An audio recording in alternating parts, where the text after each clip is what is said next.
Welcome, everyone. This is your friend, the DN What If, here with another exciting fanfiction. Today, we're diving into the story of What If Izumi's Mutation Quirk Reacted with One for All? If you enjoy this video, don't forget to hit that like button and subscribe for more fanfiction content just like this. Now, let's get started with the fanfic. With a bounce in her step and a tune on her tongue, Ashido Mina was carefully concealing her true feelings. She was nervous. Who wouldn't be? Anyone who wasn't was either lying to themselves or ridiculously arrogant. This was the fabled UA entrance exam, after all. She was finally here. Finally taking steps onto her path to become a hero. It didn't matter what anyone else said, she would become a great hero. All she had to do was pass an exam to get into a course that only permitted 40 students every year. Her only competition?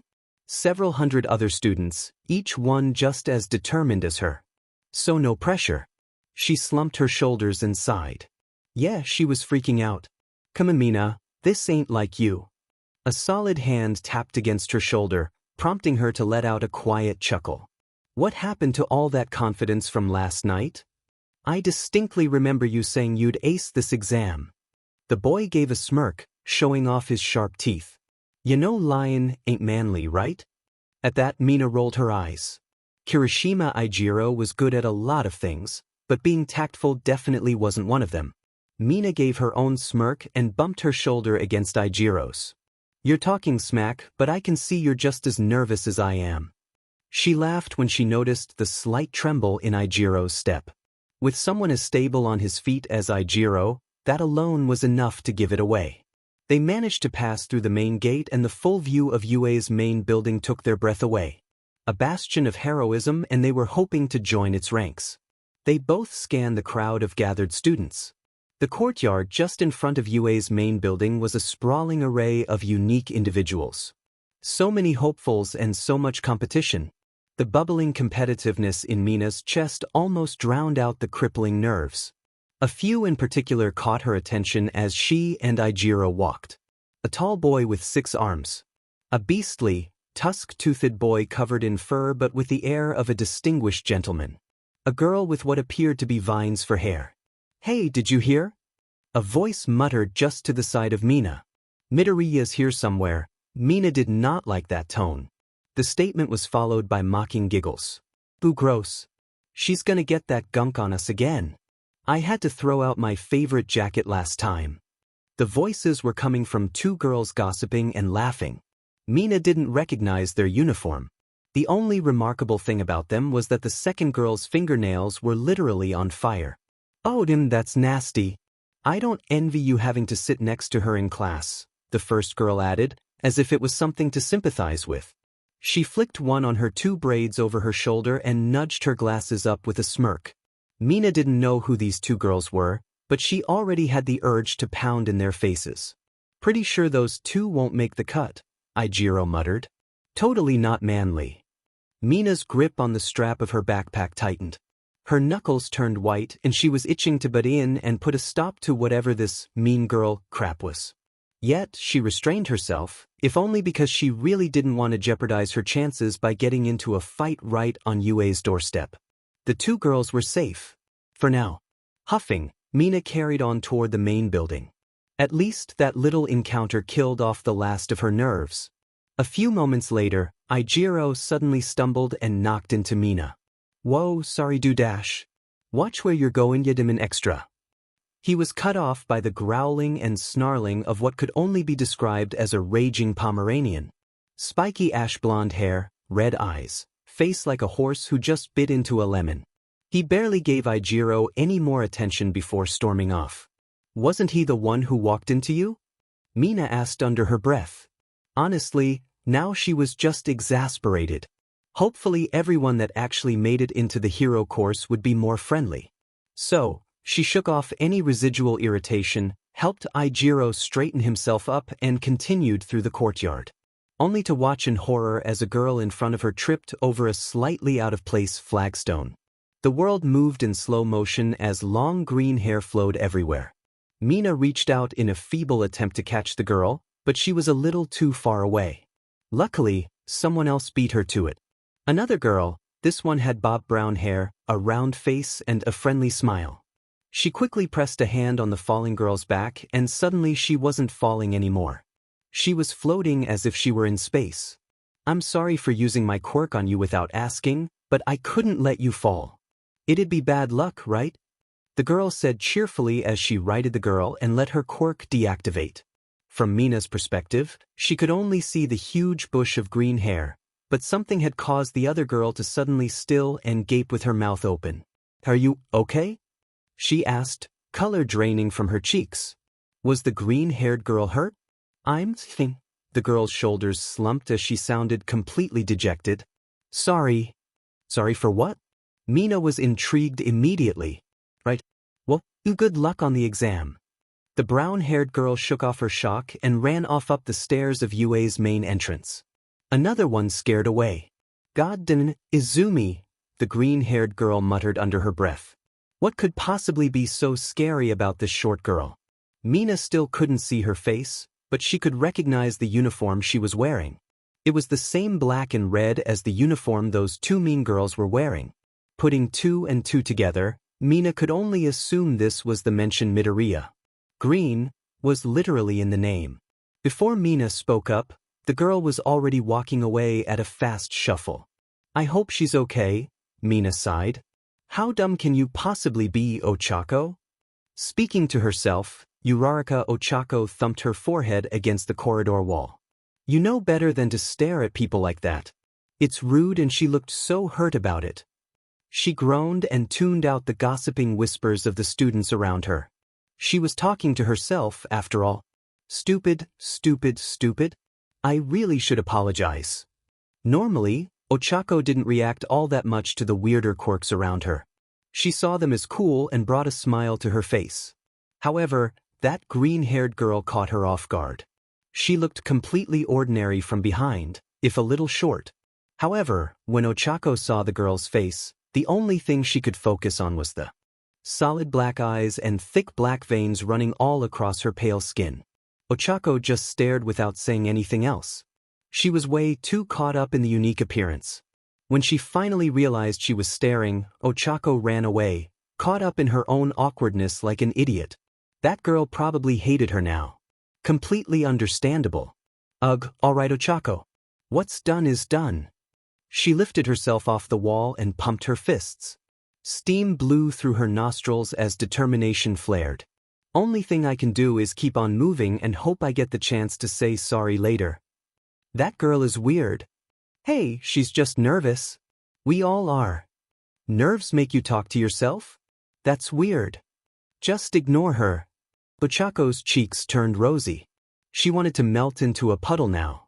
Not even 10 minutes into her time at UA and she had already made a fool of herself.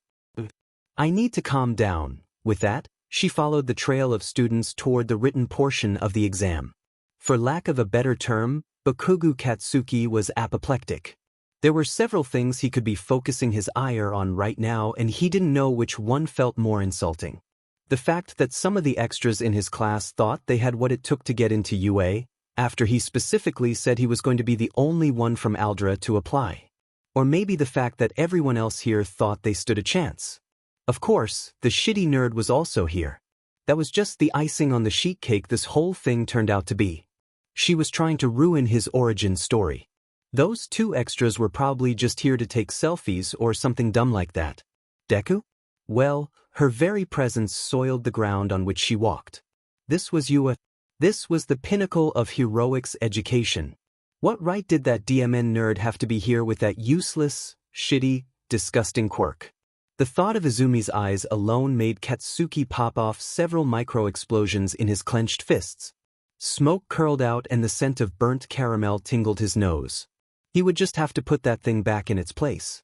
As he walked through and into the exam hall for the written portion, he let out a huff. Why the hell should he even have to take this dumb test, anyway? Everyone knew the written portion was a joke. Did it even contribute at all to the school's admittance? Whatever. He had aced every single mock test on the school's website, so this was just a formality. It didn't help calm his anger down, though. If anything, the fact that he had to wait for everyone else to come in, find their seat and then let the proctors explain everything just made him more annoyed. "Hey man, good luck." A boy to his right smiled brightly, his sharp teeth on full display. He was vaguely familiar, but nothing came to mind. The boy was barely worth acknowledging.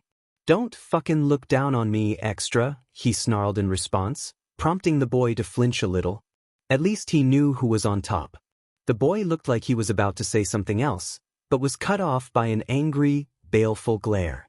The boy took his seat on the next desk over. He knew his place. It figured Katsuki would have to reassert himself among his new classmates as the top dog. He grinned at that little thought. Knock a few heads, show just how strong he was, and the weak extras will fall in line just like they always had. But wouldn't they be on a similar level if they managed to get into the hero course? Like a slap to the face, that thought soured his mood even more. What a load of shit. Thoughts like that were quickly disposed of. He was the next number one, no two ways about it. Everything else was just gravel on his path. Debris for him to walk over on his journey. That sounded pretty lonely. Again, Katsuki shoved those thoughts deep down and turned on his mental incinerator. Finally, the exam hall filled up and silence fell over the gathered students. Two people entered the room and took their spot right at the front. One was stocky with squared features and gray skin, easily recognizable as Cementos. The other was tall and dressed in red. Thick dreadlocks fell from under a Stetson hat and his face was covered by a gas mask. Snipe was just as try-hard as he seemed on TV. Still, he at least owned the cowboy gimmick. "Greetings, students," Cementos drawled, casting his gaze over the gathered applicants. This hall only held half of the applicants. The other half were in the next hall, so that led to Katsuki idly wondering who the other two proctors were. "You will have 2 hours to complete this written exam. When you finish your exam, quietly wait in your seat and review your answers should you have time. Snipe and I will be acting as your officiants and will not tolerate any cheating. We also have a quirk detector, so any active quirk use will be noted. Those of you with special permissions know who you are. Now, you may begin the exam." With that, the hall fell into silence as each examinee got to work. As expected, the exam was a piece of cake for Katsuki. His pride swelled as he effortlessly answered the general knowledge sections. There were also a few heroic law questions which he confidently answered. However, the final question of the exam caused him a moment of pause. "What makes you worthy of becoming a hero?" That was so obvious that Katsuki almost let a snort slip. What made him worthy? His quirk was the best in the business. What more could they ask for? He was powerful and was determined to win. Definitely more worthy than that worthless Deku. Definitely more worthy than everyone else in this DMN exam hall. Becoming a hero was simply his birthright. He didn't need to prove his worth because, to him, it was already a foregone conclusion. Reluctantly, he entertained the question and wrote his answer. He had finished with 30 minutes left on the clock. He didn't bother reviewing. He already knew he'd aced the test. All that was left was the practical portion. The only portion that actually mattered. He couldn't wait. The cafeteria was abuzz with activity. Following the written exam, they were given an hour to have lunch and perform last-minute preparations. For Mina, that largely consisted of locking Ijiru's forearms in a vice grip and hyperventilating. Written exams always skyrocketed her stress levels. This one was turned up to 11, culminating in a mild panic attack once it was all over. Lucky for Ijiru, his hardening quirk was perfect. He let her squeeze his arms as much as she could, forcing herself to fall back to earth. It took a few minutes, but she calmed down enough to let go and start eating her meal. "That was way more difficult than I thought. Sure, I expected it to be hard, but some of those questions felt like college-level stuff," she said between mouthfuls of rice and grilled pork. She shivered at the thought her dreams could end before they even began. "At least I did well on the chemistry section, for what it's worth." "It ain't like you're an idiot, Mina," Ijiru laughed, slurping up a string of noodles. "You're pretty much the top of our class in science," says the DMN math genius. "I ain't that good." Mina glared with the spite of someone who just got slapped in the face. To placate his friend, Ijiru raised his hands and chuckled. Alright. We both gave it our all, so we should move on with our heads held high. It'd be unmanly to go into the practical with so many regrets. As always, Ijiro was as hammy as All Might himself. It at least made Mina smile enough to feel some stress slowly ebb away. She finished off her meal and sat back on her chair. They still had some time before the practical, so she was planning on using it to calm herself down as much as possible. That said, when her eyes idly wandered over the crowd, they landed on a familiar poof of dark green hair. The girl from the entrance that almost tripped. She was sitting at a table completely alone. Notably, every other table around her was filled. It was just hers that had no one else sitting there. It was odd and a little concerning. The girl had her back to Mina, so she still hadn't seen her face. She did, however, catch a glimpse of gloves covering the girl's hands. She was just more and more mysterious. Just as Mina was about to get up and walk over, she noticed two others striding over to the green-haired girl. It was the couple that Mina overheard gossiping about someone named Midoriya. Glasses and Firefingers, as Mina had dubbed them in her head. Firefingers smirked down and said something to the green-haired girl. Mina saw the girl's shoulders tense, looking up at the two others. Mina did not like the looks on their faces. They were both condescending and disgusted at the same time. It was a familiar look that Mina had gotten all her life. Despite how mutations were so common now, discrimination was still alive and well. The media didn't like to talk about it and the public pretended it didn't exist, but the fact was, people with mutations generally weren't treated well. In some places, it was even worse than the quirkless discrimination. The look Glasses and Firefingers were currently giving their victim was the very same many people had given Mina herself. A sharp thud dragged Mina out of her thoughts, and she saw Glasses had slammed a hand on the table. She was scowling and the green-haired girl was now cowering away. That was enough for Mina to finally snap and jump to her feet. Ijiro yelped in surprise before grunting when he took note of the scene Mina was watching. With a sense of malice, Mina approached, overhearing the tail end of Glasses' sentence. Seriously, Deku, who wants someone so disgusting rescuing them? Hi there. Mina chirped happily. Her voice immediately caught the attention of all three of them, their heads snapping to look at her. That was the first time Mina saw the green-haired girl's face. Not having the most normal appearance herself, Mina didn't gasp or recoil. She took it in stride and smiled warmly down to the girl. Solid black eyes that lacked irises or pupils stared back up at her like fathomless pools of the void. Black lines cracked along her face in line with her veins, giving her an exotic feel. The black veins continued downward under her clothes and likely across her entire body. At least that's what Mina assumed. Everything below the girl's neck was completely covered by her clothes. Can we help you? Firefingers asked with a frown. She studied Mina with an accusing glance, but she chose to ignore it. Mina didn't reply verbally. Instead, she stood at the green-haired girl's side, smiled and pointedly stared the two bullies down. The smile was sweet, but it was also sharp and heavy. Clearly, it was making the two girls uncomfortable. After a full 30 seconds of silence, Firefingers scoffed. Whatever, you disgusting mutants should stick together anyway, she growled, turning around and storming off. She was quickly followed by her friend. How original, Mina sighed in disappointment. If they were going to be quirkist, they could at least be creative about it. Sorry, but who are you? The voice was barely above a whisper. And not that I'm ungrateful. Thank you for, getting them to leave? Why did that sound more like a question than a thanks? In response, Mina plopped herself on a chair next to the girl. I'm Ishido Mina. Nice to meet you. The girl's brow furrowed and she leaned back in a strange sense of surprise. A moment later, she gasped and bowed her head, seemingly remembering she needed to introduce herself. Midoriya Izumi. It's a nice to meet you too. This girl was adorable. Mina had now officially adopted her. Those girls were nobodies.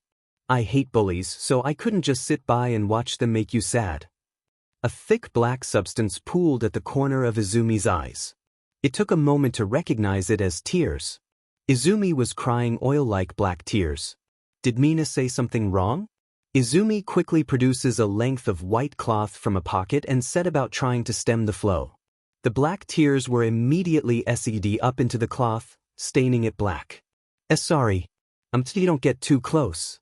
Izumi shuffled back on her chair, looking incredibly distressed. I'm disgusting, I know. You, should leave me alone. I'll just make you uncomfortable. Was the black substance dangerous? Mina definitely had experience with that. A distant memory wriggled in the back of her mind, making her shiver. Girl, look at me, Mina said with a short chuckle. I'm a pink-skinned alien mutant. Why would you make me uncomfortable? If anything, I think you look really cool. It took a moment of silence before Izumi reacted. She was shaking and looked absolutely lost. If Mina had to guess, this girl had grown up without a single positive affirmation. She looked like she honestly didn't know what to do with being complimented. Mina would need to take the slow approach with this one. So, she continued to smile and hold eye contact. The fact that the pools of black were very pretty to look into was a happy coincidence. Slowly, Izumi's shoulders relaxed and the ghost of a smile curled at the corners of her lips. Thank you, no one's ever said I look cool before. Except my mother, but that's different. Listen to your mom, Midori. She has good taste, Mina giggled, earning another smile. Anyway, that written exam was a monster, huh? Can't wait for the practical. What do you suppose we'll be doing? Now that Izumi was a little more relaxed, Mina moved on to small talk. It was mundane, sure, but if she knew anything about distress, which was a lot more than people thought, keeping this girl distracted was the best course of action. Izumi perked up and the smile widened a little more. The practical is pretty simple from what alumni heroes say in their interviews. It's a combat scenario involving fighting robots. Sadly, they're not allowed to go into any more detail than that. A lot of people think that the exam favors physical combat quirks too much, and that has a lot of merit in some cases. Heroes like Eraserhead didn't actually pass the entrance exam and instead had to work into the hero course via the sports festival. I can agree that the exam is a little prejudiced, but at the same time, if it was flawed, the principal would have made changes to it years ago. Nizu's quirk, high specs, makes him vastly more intelligent than humans after all. Wait. I'm rambling again. Sorry. The speed at which Izumi spoke almost fried Mina's brain. She was able to follow along, but it was definitely a challenge. The sudden onslaught of passion was honestly cute. So, when Izumi suddenly slowed down and tensed her shoulders again, Mina frowned. Don't apologize. I didn't know the sports festival thing was even an option. It actually made her feel a little better knowing there was more than one way into the heroics course.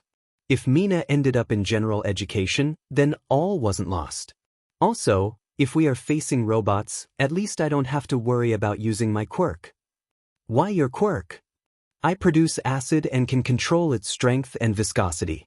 I also have acidic blood, so I'm basically a pink xenomorph. Minus the whole tongue-mouth thing and pee-pee head. Within a second, a notebook was open on the table.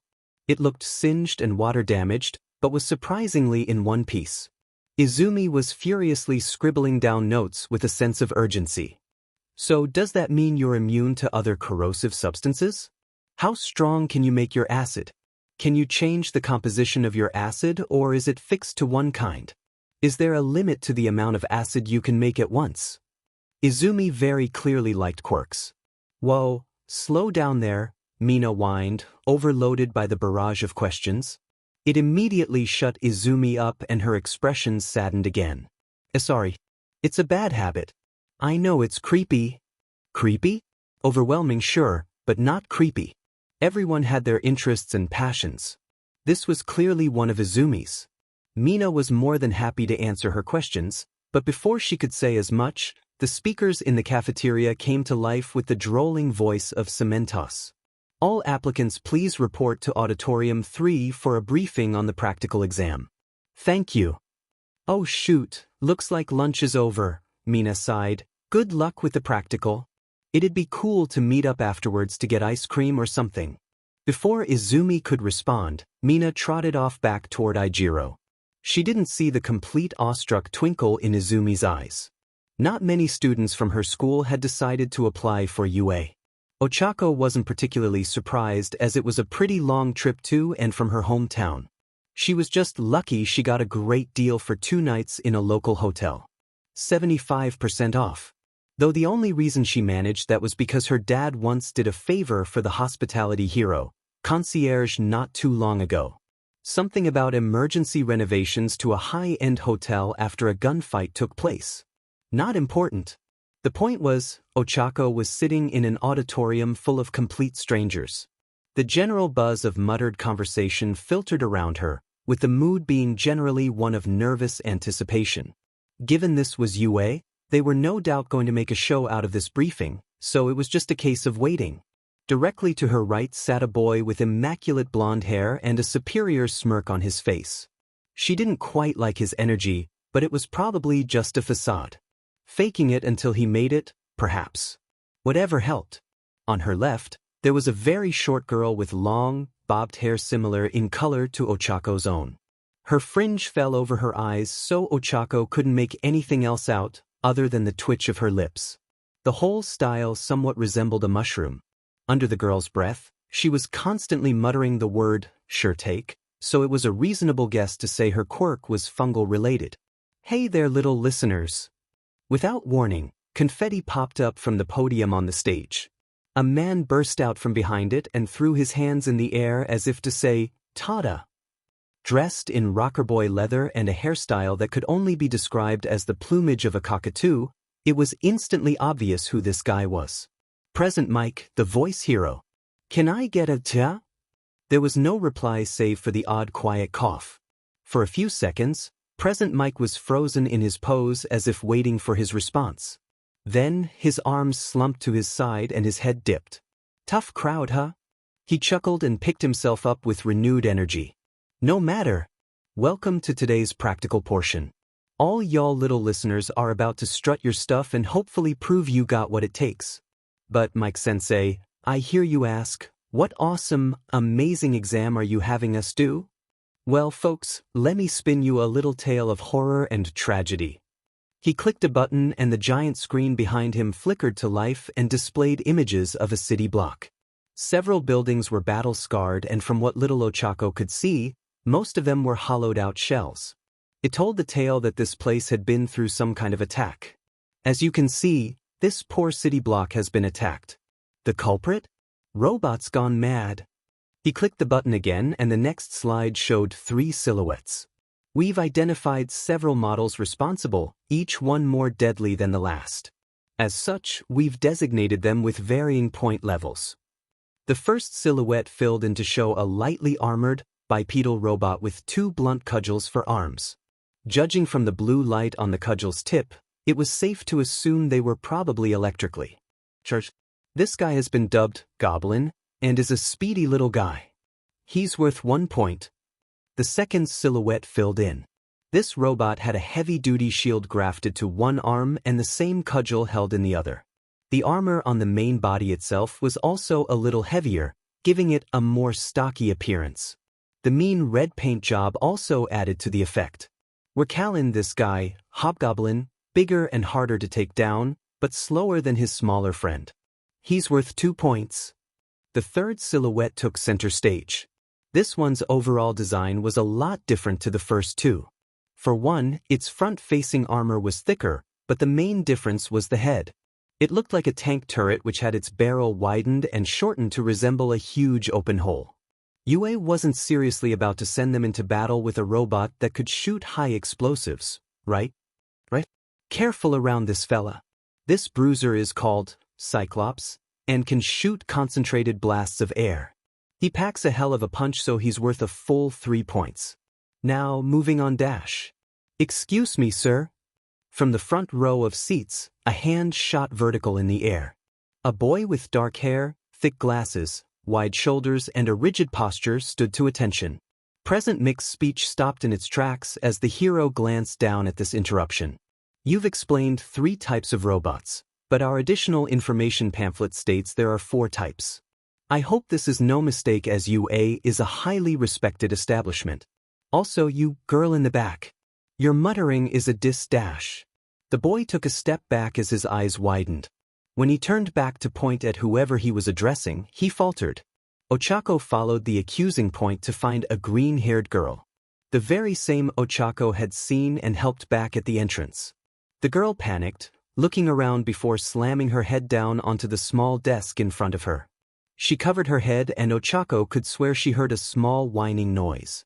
Directly next to the poor girl, a boy with spiky hair and scowl etched over his features growled and did everything in his power to shift as far away from the girl as possible. As did the two girls sitting on the other side of the green-haired girl. "And my apologies," the boy who had interrupted the briefing stuttered, turning back to present mic. "Still, my first point remains. Did you see that girl's face? Talk about creepy. Her quirk looks villainous." There were whispers everywhere around the room for another few seconds before present Mike cleared his throat. "Yes, well, good catch, little listener. There is a fourth type of robot. We call him the ogre, and he's worth a whole 0 points. Yep, not worth a thing." Well, that was definitely a trap. Satisfied, the interrupting boy took his seat once again. Ochako could excuse the initial interruption if he was just nervous, but that call-out seemed a little unnecessary. Ochako definitely didn't hear any muttering. Perhaps the boy just had a super hearing-related quirk. Your mission is to incapacitate, capture, or subdue as many robots as you can in the space of 10 minutes. It doesn't matter how, as long as the robot is rendered harmless, you get the points. You'll be given 20 minutes to get changed into your athletic gear before we're shipping you off to your test sites. Once Mike finished explaining, Ochako looked down at her pamphlet. She was in Zone 3 by the looks of it. She managed to catch a glimpse of the blonde boy's pamphlet, noting him as being assigned to Zone after that. The examinees got changed and within 20 minutes, Ochako found herself on a bus trundling along toward Zone. The boy that had interrupted the brief was here too. So was the green-haired girl. Said girl was currently shaking like a leaf, keeping her head down and trying not to draw attention to herself. The simple green tracksuit she wore covered her whole body and she was also wearing gloves. Most of her face was hidden in the wild bush of her hair. Though Ochako didn't want to be caught staring again. So she took note of a few other students riding on the bus. A 6-armed boy was sitting at the far end and the people closest to him were occasionally giving him a side eye. Though it was more out of simple curiosity than anything overtly malicious. Further down the bus was a boy with wild purple hair and looked like he hadn't slept in weeks. Next to him was another purple-haired boy, though he was much shorter and his hair looked more like smooth plastic spheres. He was currently leering at a girl with vibrant orange hair tied into a ponytail on the side of her head. If she was aware of being ogled, she wasn't showing it. Before Ochako could ponder any of the other passengers, the bus lurched to a stop and they were told to make their way off. They were now standing in front of a gargantuan white gate surrounded by tall walls. Maybe now was a good opportunity to apologize to that green-haired girl? A sudden rush of nerves took root and she hunched over with her fists clenched. That girl probably hated her already, so trying to say sorry now would just make things worse. Right? She could vaguely make out the voice of the dark-haired boy giving another lecture, but she ignored it. Good thing too, as the gate suddenly slid open. "Go!" Present Mick's voice suddenly echoed from a nearby watchtower. Shrugging, Ochako threw herself into a full sprint, followed by a few of the other students. "What are you waiting for? Real life doesn't have countdowns. Go, go, go!" The legs of several goblins hissed and buckled as acid dissolved their joints. Grinning, Mina finished them off, continuing to slide across the ground on a stream of her acid. Within seconds of the exam beginning, chaos had broken out across the city's main street. Students were engaging goblins and hobgoblins, so Mina took the opportunity to slink into one of the side alleys. There, she was able to take down her first goblins. They were, unsurprisingly, easy to disable. It was almost shocking how quickly her acid chewed through the exposed areas between the light armor. The armor itself didn't last much longer, either. It was understandable, considering these bots were probably designed to be destroyed. Her thoughts were interrupted when a hobgoblin made a swing at her. The electrified cudgel whistled through the air, just missing her stomach as she lurched to one side. A few quick movements overwhelmed the hobgoblin, and a moment later, it was a hissing pile of scrap. Ak dimenit. Mina skidded to a stop when she heard a grunt. She looked into the building directly next to her and gasped when she saw a girl sitting on the ground with a small stream of blood dripping from her forehead. Rubble was strewn about the room, and one smaller piece looked like it had a small splatter of blood on it. Mina climbed through the open window and quickly approached. "Hey, you good girl? Something hit your head." "Yeah, ow? Hey, I don't think I'm cut out for this. Could you take me back to the gate?" The injured girl shuffled to face Mina. Despite there being quite a lot of blood, there didn't look like there was any serious wound. That said, it could just be hidden. And Mina didn't exactly want to leave this girl alone if she really didn't want to carry on. She sighed and weighed up her options for a second. "I think I twisted my ankle too." "Yeah, come on, I'll help you," Mina relented, putting the girl's arm around her shoulders. She then helped the girl limp away and toward the entrance. This was going to really eat into her time and harm her chances of getting points, but at the end of the day, she couldn't just ignore someone in need. So, when she safely deposited the girl on a bench near the exit, she quickly asked if she was okay to wait. The moment the girl nodded, Mina smiled and shot off on a stream of her acid. That took longer than Mina could afford, and it also meant the other students were already thinning out into the different sections of the city. Fewer groups of bots meant fewer points for her. Still, she destroyed what she could and tried to help anyone who looked like they were struggling. She had fallen behind, no doubt. There were barely any robots left for her to destroy. It didn't stop her from doing the best she could. It just SCKED that she was delayed. Win or lose, at the very least, she could say she helped someone today. This was a blast. Literally. A thudding boom shook through the fake street. That had to be the 10th Cyclops Katsuki had completely destroyed. Not even counting the several dozen goblins and half a dozen hobgoblins. These pieces of scrap folded easier than Deku ever did. Honestly, it was a little disappointing. Though the free use of his quirk certainly made up for it. This test was pretty much custom built for him. He had run across a few people calling for help, but had simply ignored them in favor of kicking the wiring out of more bots. It wasn't his problem that the extras couldn't handle it. Go big or go home. But isn't it weird how many people asking for help there are? Katsuki's relentless crusade slowed down when that thought crossed his mind. After all, didn't the others know this exam was all about combat? Why even bother in the first place if they were just going to beach and whine for help? Was there some other bullshit to this test? If there was, present Mike would have told them. This was a test of strength. Only the strongest would get into the hero course. Everyone else could just crawl up and die for all he cared.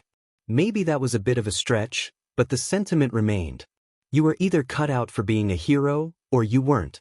This test was just to prove that much. So, with a second wind, Katsuki let off more explosions into the heads of a group of approaching goblins. He'd rather die than get anything less than first place on this DMN exam. His position at UA was his DMN right. Rumbling sounds caught his attention. The ground was shaking and he almost lost his balance when there was a surge of intensity. A huge crash in the near distance was followed by screams and the sight of a pillar of smoke. With some quick jumps and blasts of his quirk, Katsuki landed on the roof of a nearby building. From his new vantage, he saw the lumbering form of a huge robot. "So that's an ogre, huh? Then I'd go over there and trash it, but it ain't worth sheet." He looked back down to the street below. Another Cyclops was stomping through the alley. His grin returned. "More for me." He jumped down and let loose a series of rapid explosions. Crap, crap, crap, crap. Ochako was running for her life the second a gargantuan monstrosity of metal rounded the corner. She was directly in its path, surprised by just how quick the DMN thing moved. Why the hell was the ogre so DMN huge? That just wasn't fair at all. What made matters worse was that her stomach was currently performing an Olympic gymnast routine in her stomach. She had just floated a group of 4 hobgoblins when the ogre first appeared, so when she released her quirk, the nausea hit full force. Any more weight and she could say goodbye to that amazing lunch she had. In her panic, she spotted the lanky boy with purple hair looking up at the ogre with horror on his exhausted features. The ogre swung its huge arm, which crashed into a building and sent rubble scattering across the street.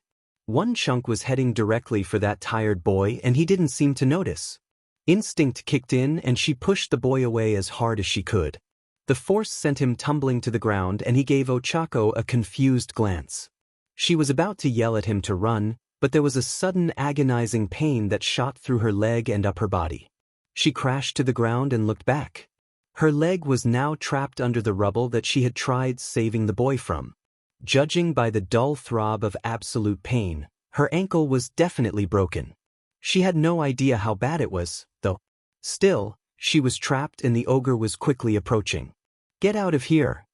Ochako yelled, pulling her leg. No good. The pain was just too much and the rubble was too heavy. The boy did the complete opposite of what she asked and charged forward in a futile attempt to lift the rubble off her leg. She appreciated the sentiment, but god damn it, was it horrifying to think the boy was in danger because of her. The ogre stomped closer, its footsteps sundering the earth with each stride. Ochako's foot was still trapped and the boy couldn't lift the rubble enough to help her. There was a small hint of desperation in his tired eyes that caught Ochako off guard. He grunted and let the rubble go. He took a step back and suddenly bellowed at the top of his lungs. "Somebody help!" Maybe it was just her imagination, but that shout seemed to have raw power laced in it. As if summoned by his words alone, a green blur rushed past the two of them before stopping a short distance away. It was the green-haired girl. She threw her arms forward as if to halt the approaching ogre. Then, the sleeves of her tracksuit jacket exploded, scattering fabric everywhere.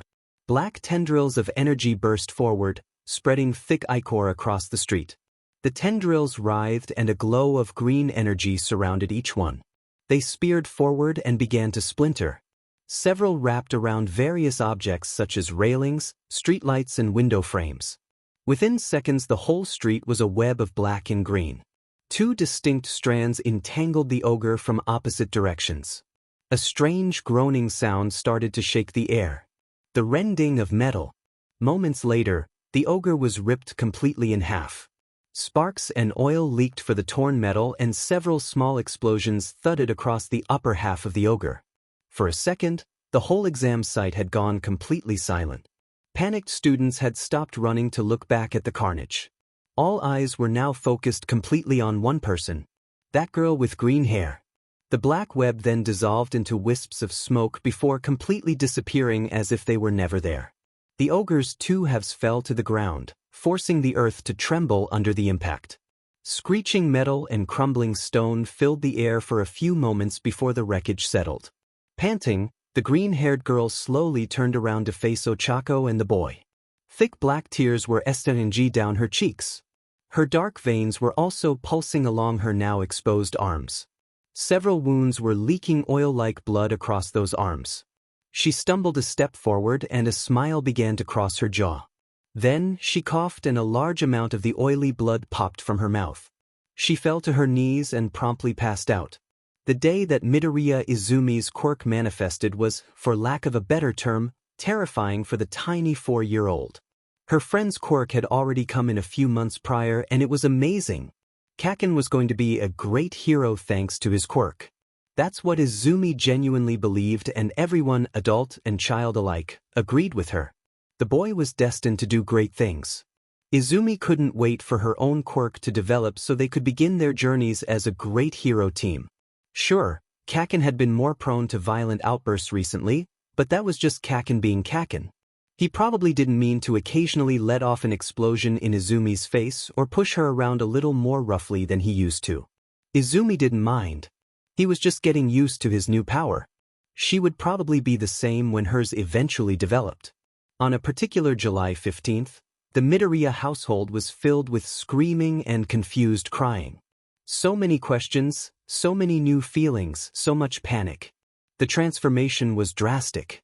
Gone were the vibrant green eyes, replaced with two pools of absolute black. Her skin had paled a few shades and flowing through her entire circulatory system was black blood. All across her arms, legs, torso, face, everywhere was covered. She also felt a little strange whenever she moved, as if she was trying to move through honey. What's more, when the shock got too much and she started crying, she found that her tears had turned oily black too. Her mother did her best to comfort the distraught girl, but there was something forced about it. Or perhaps hesitant. Neither knew what was happening to Izumi's body and neither knew if she was even safe to touch. That day, they were given an emergency quirk counseling appointment. The doctor in charge, one Dr. Tsubasa, performed all the routine tests as well as some experimental tasks for Izumi to perform. What he found at least managed to calm Izumi down somewhat. The fact that this was her quirk and not some weird disease made it easier to digest. There were a few factors to Izumi's quirk that the doctor could tell right off the bat. For one, Izumi's blood was now completely black. It was also slightly thicker than normal, which explained the awkwardness when moving around. Though apparently it didn't affect circulation. Additionally, Izumi's blood was now considered a mild hazardous substance. The little girl didn't quite know how to feel about that. Leaving the doctor's office left Izumi feeling conflicted. On one hand, her quirk had manifested, which was exciting. On the other, it was a blood-related quirk that came with unnerving mutations. She had no idea how item attraction and fire breath mixed to become black blood, but the doctor had an explanation for that. Rarely, a child could develop a quirk that was completely unrelated to the child's parents. These mutations were generally quite powerful in nature, but as far as Izumi could see, black blood didn't seem all that strong. For now, that was the only explanation she had. Izumi made the decision to just embrace it. She had a quirk. Finally, she and Kaken could start their journey. She couldn't wait for preschool the next day.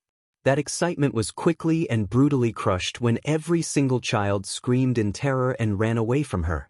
Even if she was still the same girl, her new appearance had scared them off. Kaken reacted more violently. He let off several explosions and each one felt like she was being incinerated by the sun itself. What made it worse was the other kids cheered for Kaken defeating the scary villain. Izumi was left on the playground floor with several burns, crying tears of oily black. Within an instant, Izumi had been completely ostracized from her peers. That day, she learned that not everyone was born equal. She picked herself up, wiped away her viscous tears and slowly walked toward the classroom. Maybe this was just a one-time thing? Maybe the other kids were just surprised? That had to be it. Over the years, Kaken proved time and again that no, it wasn't a one-time thing. It wasn't daily. At least the physical stuff wasn't. She was shunned and ignored by everyone around her all because of how she looked. One of the boys had somehow learned that Izumi's blood was dangerous now, so that just made things even worse. When Kaken did get physical, it was usually pretty bad. His explosions seared and felt like her whole body was filled with magma. The bullying at least helped with figuring out just what black blood could do. Izumi found that she healed any cuts or scrapes in a matter of hours rather than days.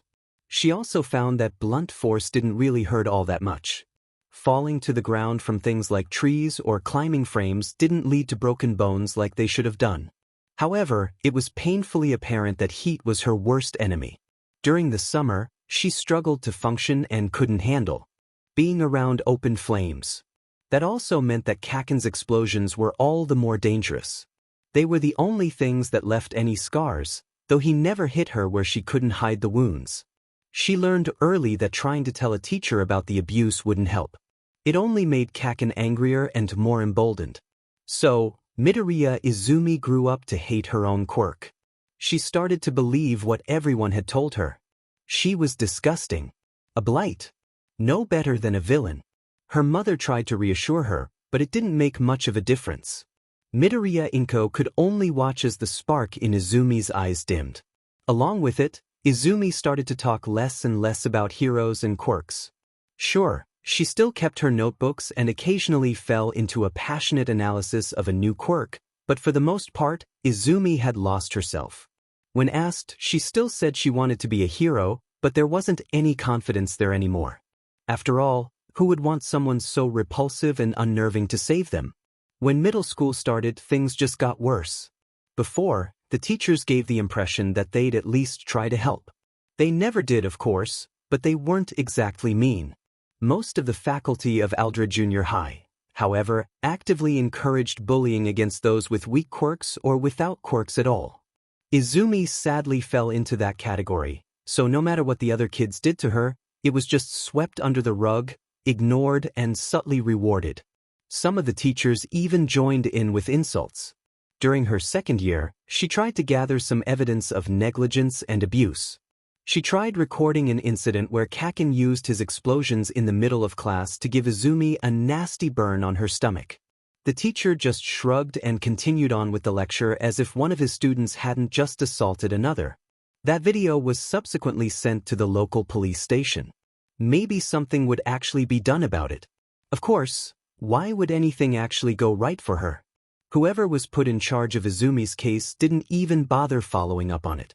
She didn't hear anything back from the station and no officers came to the school. She wouldn't lie, that hurt. Did no one care about her?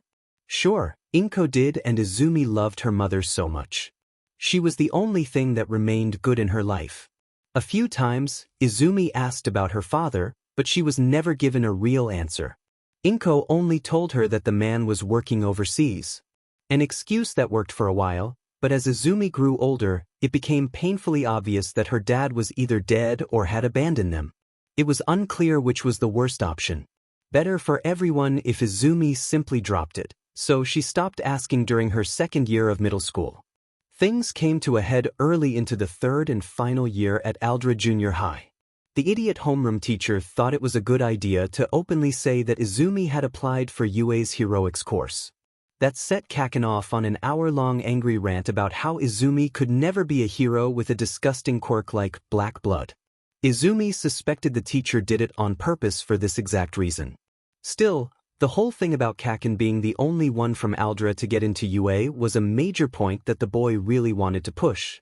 His anger directed out toward the entire class when a few of them expressed similar interest. Two students in particular. Sasaki Tomo, a girl with red hair and flaming fingernails, and Okada Tsubaki, a girl who wore glasses and had a telecom quirk. The quirk nerd buried deep inside Izumi knew both girls could make decent heroes thanks to their quirks, but at the same time, they were terrible people. If Kaken wasn't around, then those two were usually the ones to bully Izumi with insults and malicious pranks. More than once, Izumi had found her shoe locker stuffed with various substances. More than once, Izumi had been tripped over in the cafeteria, making her drop her food all over herself and the floor. Typical mean girl behavior. What happened when classes ended for the day left its mark deep in Izumi's soul.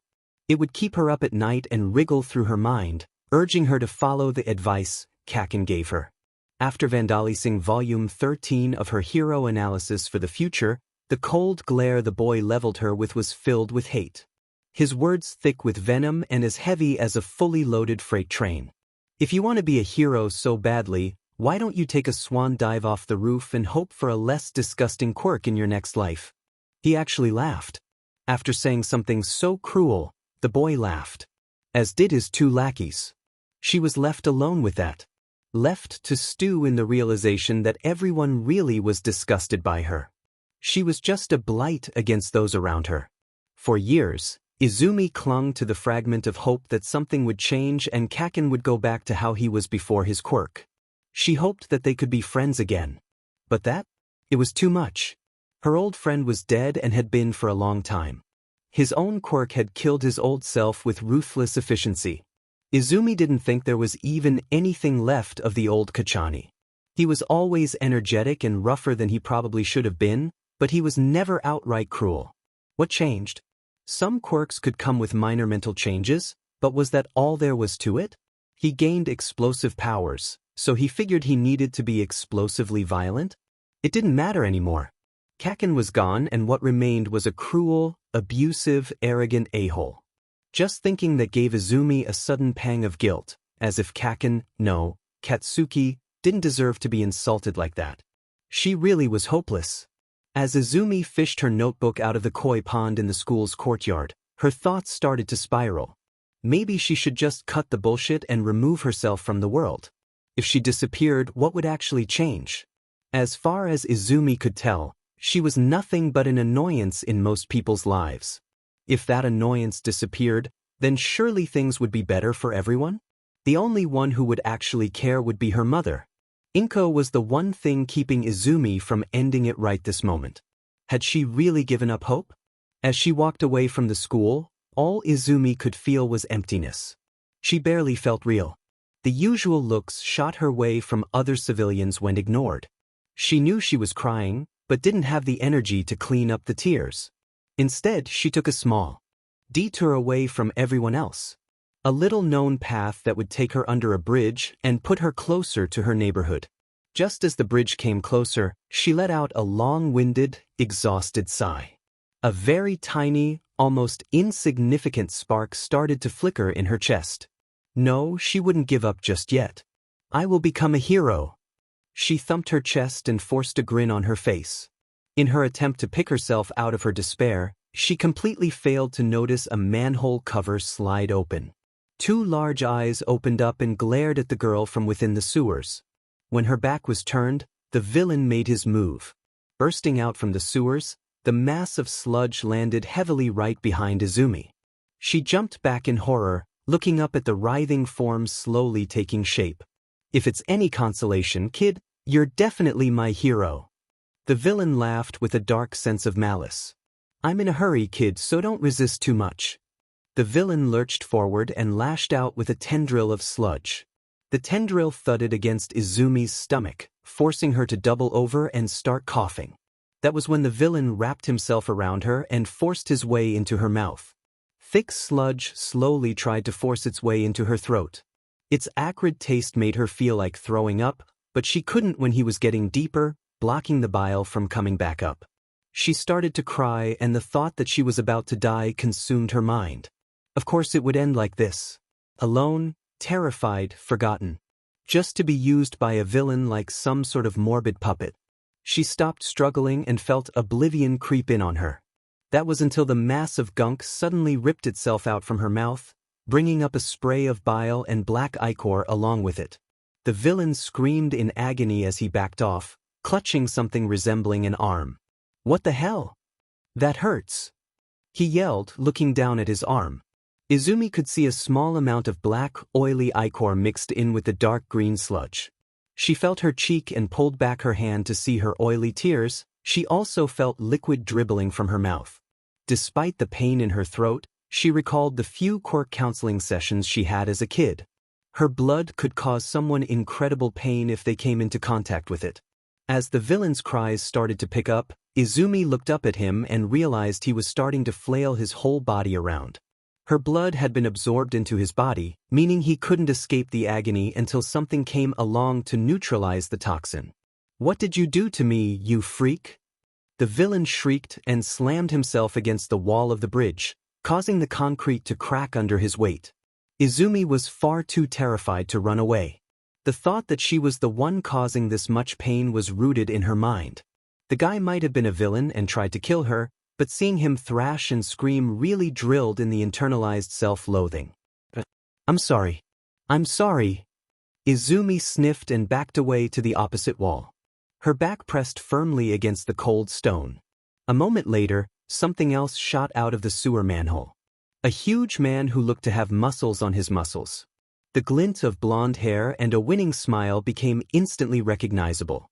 Even if he wasn't wearing his signature costume at the minute, there was no mistaking it. This was All Might, the #1 hero of Japan. Izumi's idol and inspiration. The terror of the situation suddenly vanished as relief rushed into Izumi's chest. She was safe now. There is no need to fear. But I am here. All Might proclaimed with a voice that could shake mountains.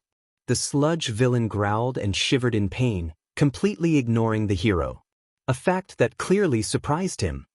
He perked a brow and looked between the villain and the terrified young girl. The girl's mutations were a little unnerving, but right now, that didn't matter at all. He was expecting to have to save whoever sewer boy was attacking, but it seemed she had already handled it herself. All Might shrugged and reared his arm back. Detroit smash, he announced, punching forward and letting a blast of wind rupture through the air and strike the villain with immense force. In an instant, the villain lost his form and his shrieking stopped abruptly. He was reduced to nothing more than a small mound of sludge. For a few moments, there was silence. All Might. Izumi broke it with a disbelieving quiver to her voice. Are you unharmed, young lady? A short, breathless laugh escaped Izumi's sore throat. I'm a huge fan. 1 minute, please. The girl turned around and unloaded the contents of her stomach right against the wall. At least All Might had the sense to look away while the girl recovered. It was definitely understandable. This villain had been giving All Might trouble all DMN day. In fact, this whole thing started when he caught the mass of sludge trying to force his way into an innocent civilian. Something about a meat suit. The less thought about that, the better. It was obvious that he had tried again with this poor young girl, but the girl somehow managed to defend herself long enough for All Might to arrive. Quite impressive. I'm so sorry. Thank you for saving me. Izumi bowed at the hips several times, going into a frantic stammering spree of apologies and thanks. All Might could only chuckle and wait to get a word in edgeways. Eventually, Izumi settled and finally set about straightening herself out. Her uniform was a mess and the tears were still asserting on her cheeks. Once she settled that matter, she looked back up at her idol with a sense of awe. Notably, he wasn't recoiling with disgust or hesitation. You are graciously welcome, young lady dash. Midoriya Izumi. Young Midoriya, I'm glad you were able to defend yourself. I dread to think what would have happened had I not come in time.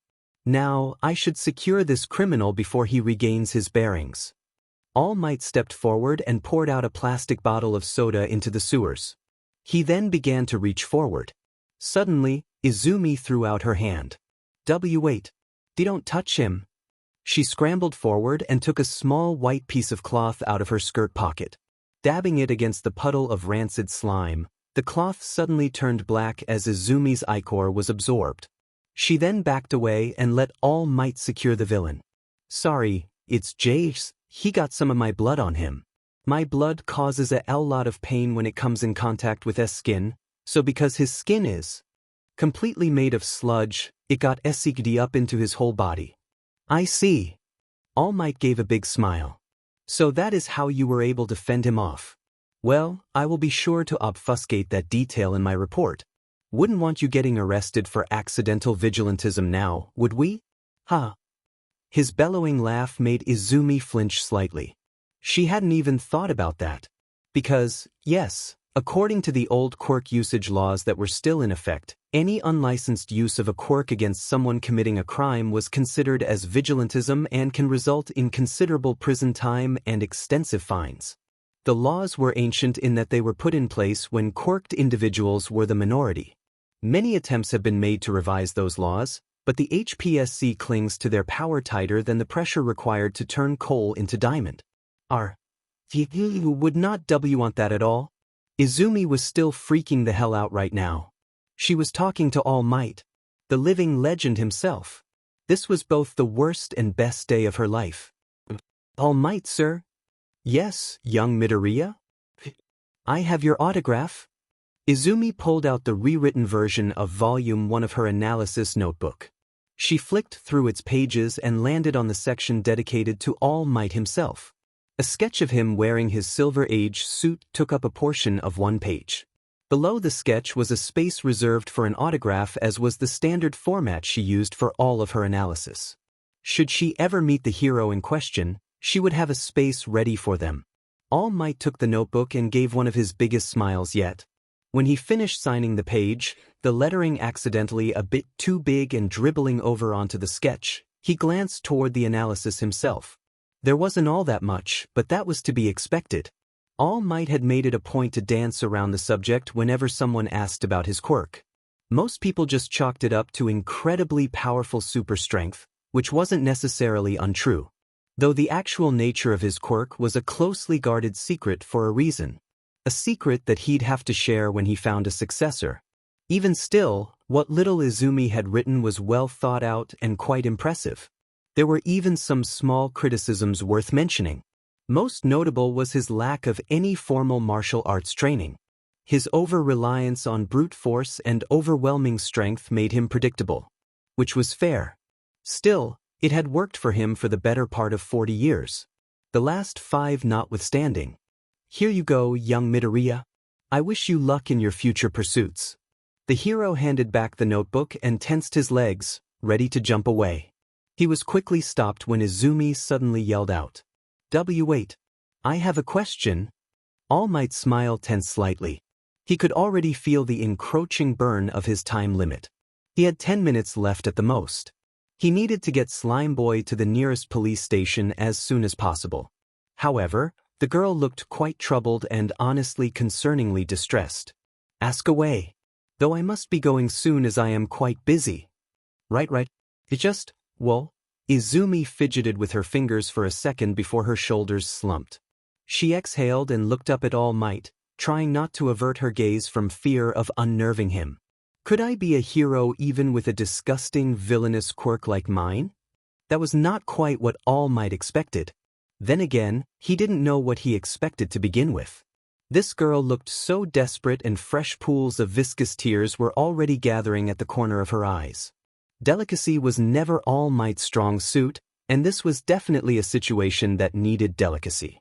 The hero took a few moments before his smile turned a lot more gentle and genuine. Young Midoriya, there is no such thing as a disgusting or villainous quirk. No one quirk is evil on its own. It's the actions you take that defines your quirk. Take, for example, our bottled friend. I think his quirk is neither disgusting nor villainous. However, he chose to use his gifts to hurt others for his own gain. I don't know his story nor what led him to such actions, but at the end of the day, it was just that, his actions. Not his quirk. So, yes, young Midoriya, you can be a hero. It may not be easy, mind you. You will definitely have to contend with the prejudices of the public, though I suspect you already knew about that particular detail. A short, squeezed-out breath was followed by Izumi falling to her knees. She was shaking and the tears were flowing freely now, and for a moment, All Might thought he had just messed this up completely. He stumbled back and looked around for anything that might help. Thank you, All Might. You have no idea what that means to me, she croaked, letting out a few sob-filled laughs. All Might let himself sigh with relief. That could have gone a whole lot worse than it did. Still, though, time was ticking. I'm sorry, young Midoriya, but I really must be going, lest our bottled hooligan wakes up and causes more issues. Alright. Sorry. Thank you again. Please, don't let me keep you any longer. With that, the hero performed a mighty leap and was a mirror in the darkening sky seconds later. For a few seconds, Izumi merely admired the sheer amount of raw strength All Might had. She then giddily chuckled to herself. She had just spoken to her idol, and he said that even she could become a hero. There were no words to describe just how happy that made her feel. For the next 10 or so minutes, Izumi was nothing but a giggling mess as she tried cleaning her uniform as best as she could. The attack had left her covered with dust, slime, and other bits of dirt. She managed to get the worst of it off, but she'd definitely need to run the uniform through the wash before tomorrow morning. She also wanted to keep this little escapade a secret from Inko. The poor woman had enough to worry about already. Granted, hiding anything from the mother was next to impossible. Especially when it came to Izumi getting hurt. With a light grunt, Izumi slung her yellow backpack over her shoulders and set off for home. Along the way, several thoughts swam around her mind. She felt lighter, as if a weight had been lifted off her chest. She couldn't believe that All Might had come to save her, and in more ways than just the physical. The man would never know how he had plucked her out of a pretty dark train of thought. The thoughts were still there, lurking underneath the surface, but she had been given the strength to push them back. The mental image of Katsuki goading her into jumping was getting smaller and smaller. Izumi wasn't an idiot. One conversation wasn't going to be enough to fully set her straight, but it was a start. As the sky darkened into an orange hue, the walk back home took Izumi back into the city proper. She was going to just ignore any staring or whispered comments, but something caught her attention. The dull buzz of a crowd up ahead. She glanced up and sure enough, there was a gathered group of civilians all muttering with looks of concern and fear. Another villain attack? Nearing the crowd, Izumi was taken by surprise when a small explosion crashed from within the alleyway. The crowd gasped and a few decided to leave then and there. Izumi then saw Death Arms trying to calm the crowd and push them back. If it was a villain, why was he relegated to crowd control? Death Arms was a combat hero, after all. Then, the sound of fire danced through the air, followed by the flickering light and uncomfortable heat. Izumi pushed her way through the crowd, and when she broke through to the front, she cried out in shock. It was the same sludge villain that had attacked her not 20 minutes ago. How the hell had he escaped All Might? Questions for later. Now, Izumi frantically took in the scene before her. The whole alley was a roaring fire with rubble strewn about. Other heroes were present, most notable being Backdraft, Kamui Woods and MT Lady. The giant woman stood tall on the other side of the alley, looking down with hesitation in her giant eyes. Backdraft was preoccupied with fighting back the fire, preventing it from spreading. Kamui Woods was busy with the crowd on the other side of the street, making sure to keep away from the slowly spreading fires. In the center of the mess was the villain himself, roaring in rage and wrapping his body around something. What are the heroes doing? Why aren't they helping? That villain has a hostage.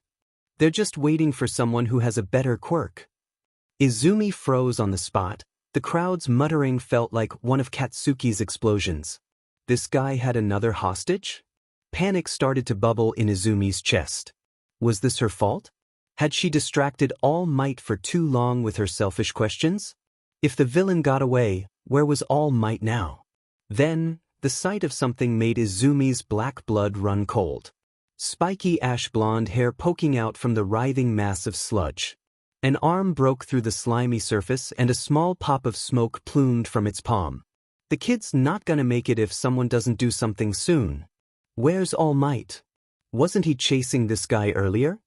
Look, the hostage is trying to get free but he can't breathe. Abandoning all sense of reason, Izumi bolted forward. She charged past Death Arms, ignoring his shouts.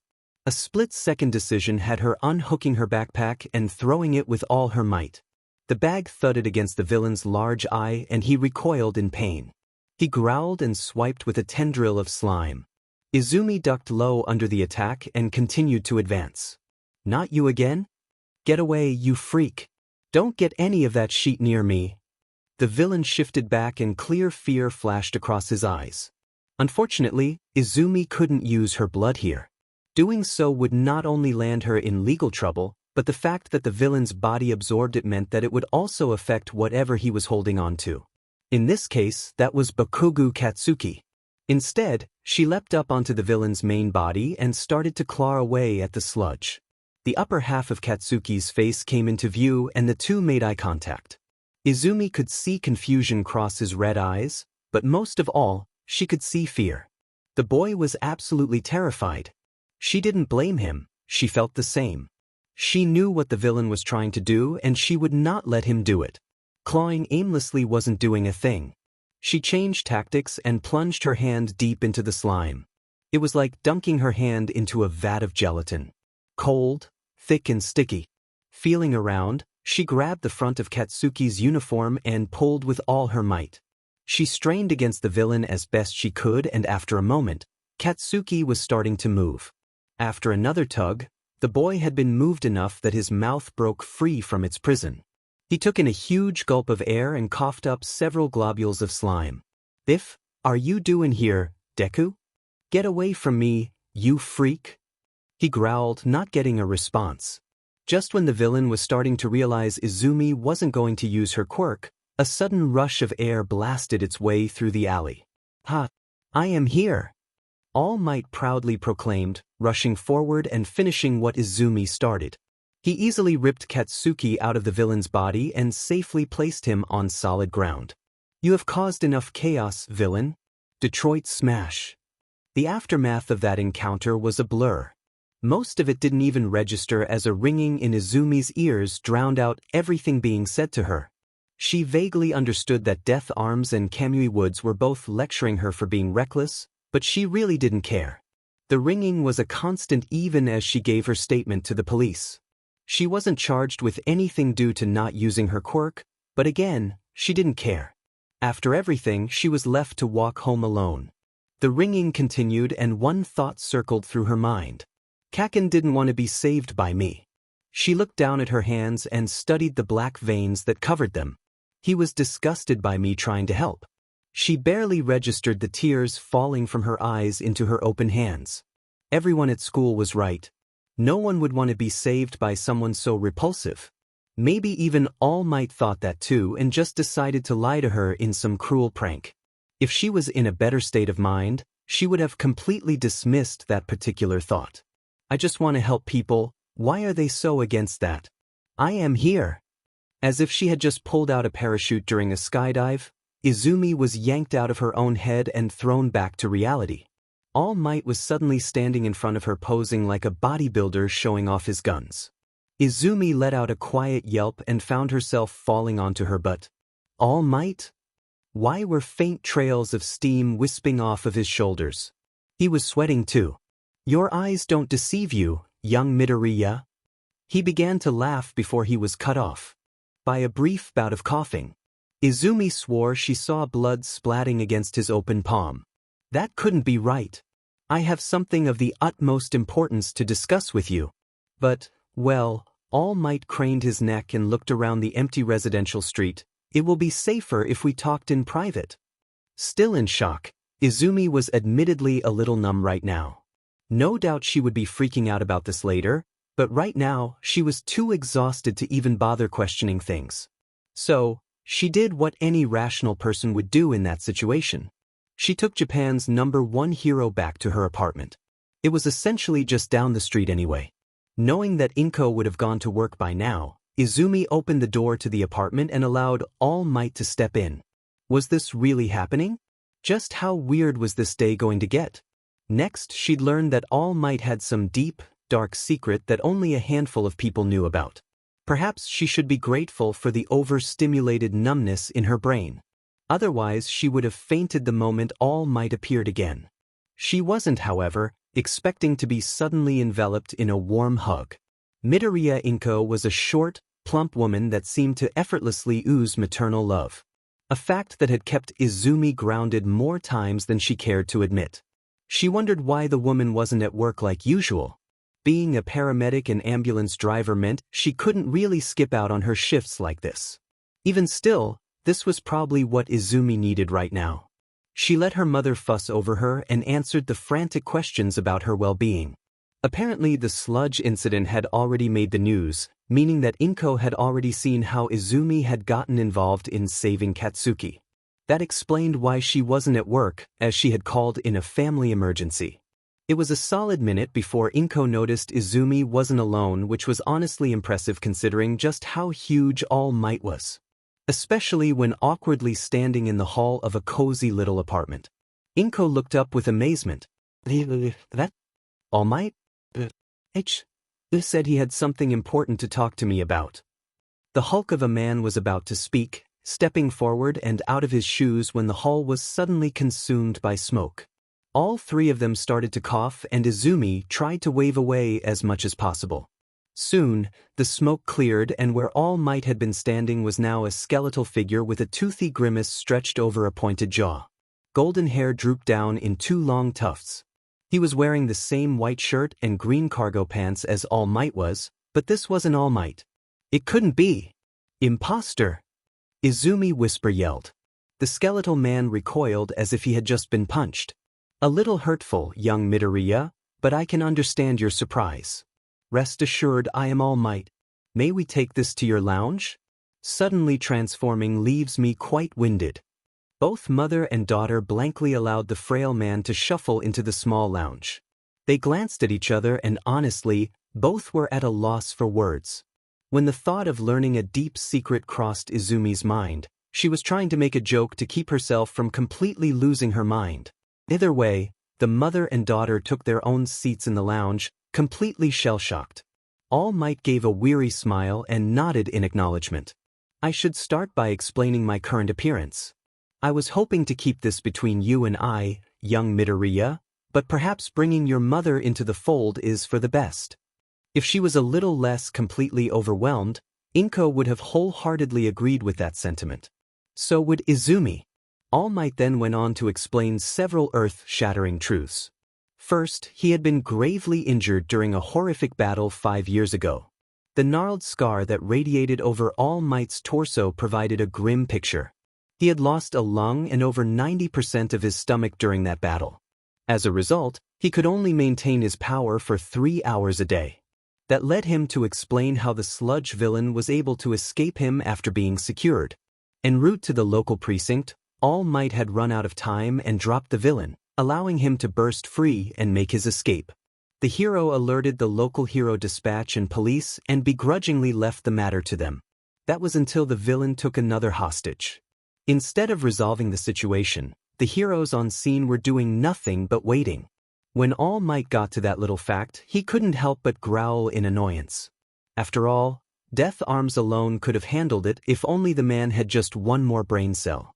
Though it was unbecoming of a hero to disparage his colleagues. But, you came in and stopped the villain again. Didn't you say you had run out of time? Izumi asked, tilting her head and trying to understand the situation. At that, All Might nodded before a wide smile filled with pride crossed his gaunt features. You are correct, young Midoriya. That is until I watched you, a girl with no training, run in to actually do something. You were able to buy the hostage precious seconds to breathe. Not only that, you inspired me to act. I constantly preach about UA's motto to go beyond one's limits, yet I have failed to practice that sentiment for a long time. Your actions ignited something deep inside that I thought I had lost. My passion. Young Midoriya, you saved 2 people today. Your friend and me. Inko was the one to softly sob first, followed by her daughter who was sure to keep her tears away from her mother. But I didn't do anything special. I just made everyone uncomfortable. Nonsense. All Might passionately barked, startling the 2 girls. You, despite the world constantly putting you down, rushed in to help someone in need. Tell me, young Midoriya, why? Izumi's brow furrowed. The question confused her. They just moved. I wasn't thinking and just acted. I don't even remember much of it, honestly. She hung her head in shame, earning a comforting hand squeeze from her mother. The older Midoriya whispered about just how proud she was of her daughter. Sure, she was worried about how the girl rushed into danger, but that was a talk for another day. All Might seemed satisfied with that answer. His smile widened and for a few seconds, his body swelled into the muscled, godlike form of All Might before returning back to the emaciated, frail figure. There are many stories of heroes throughout the world. In this day and age, most are sadly commercialized and the motive behind it has been somewhat corrupted. However, there stands several beacons of true heroes. They all have one thing in common. They all acted without thinking.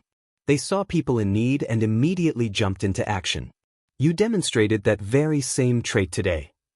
Oh, Izumi, Inko's tone was both filled with pride, but also a healthy amount of concern. Protectiveness made the woman squeeze her daughter hard. Partly out of affection, but mostly to assure herself that the girl was actually there. She ignored the slightly damp clothes and smell of sewage for now. Those issues can be dealt with later. My little girl, getting praised by All Might himself. Thank you, All Might, for saving my daughter. I don't know what would happen if I lost her. Please, call me Tashinori, he said. Then call me Inko, the mother replied, earning a nod.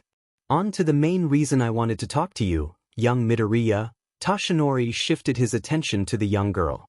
I'm not just in Mizudafu to fight villains. I'm here on a personal mission. You see, my time as the symbol of peace is slowly but surely coming to an end.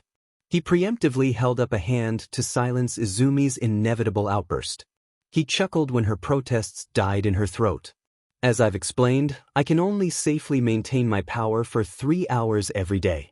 When I first recovered from this injury, it was 10 hours. Soon enough, I won't be able to even muster a few minutes. However, I have been searching for a successor.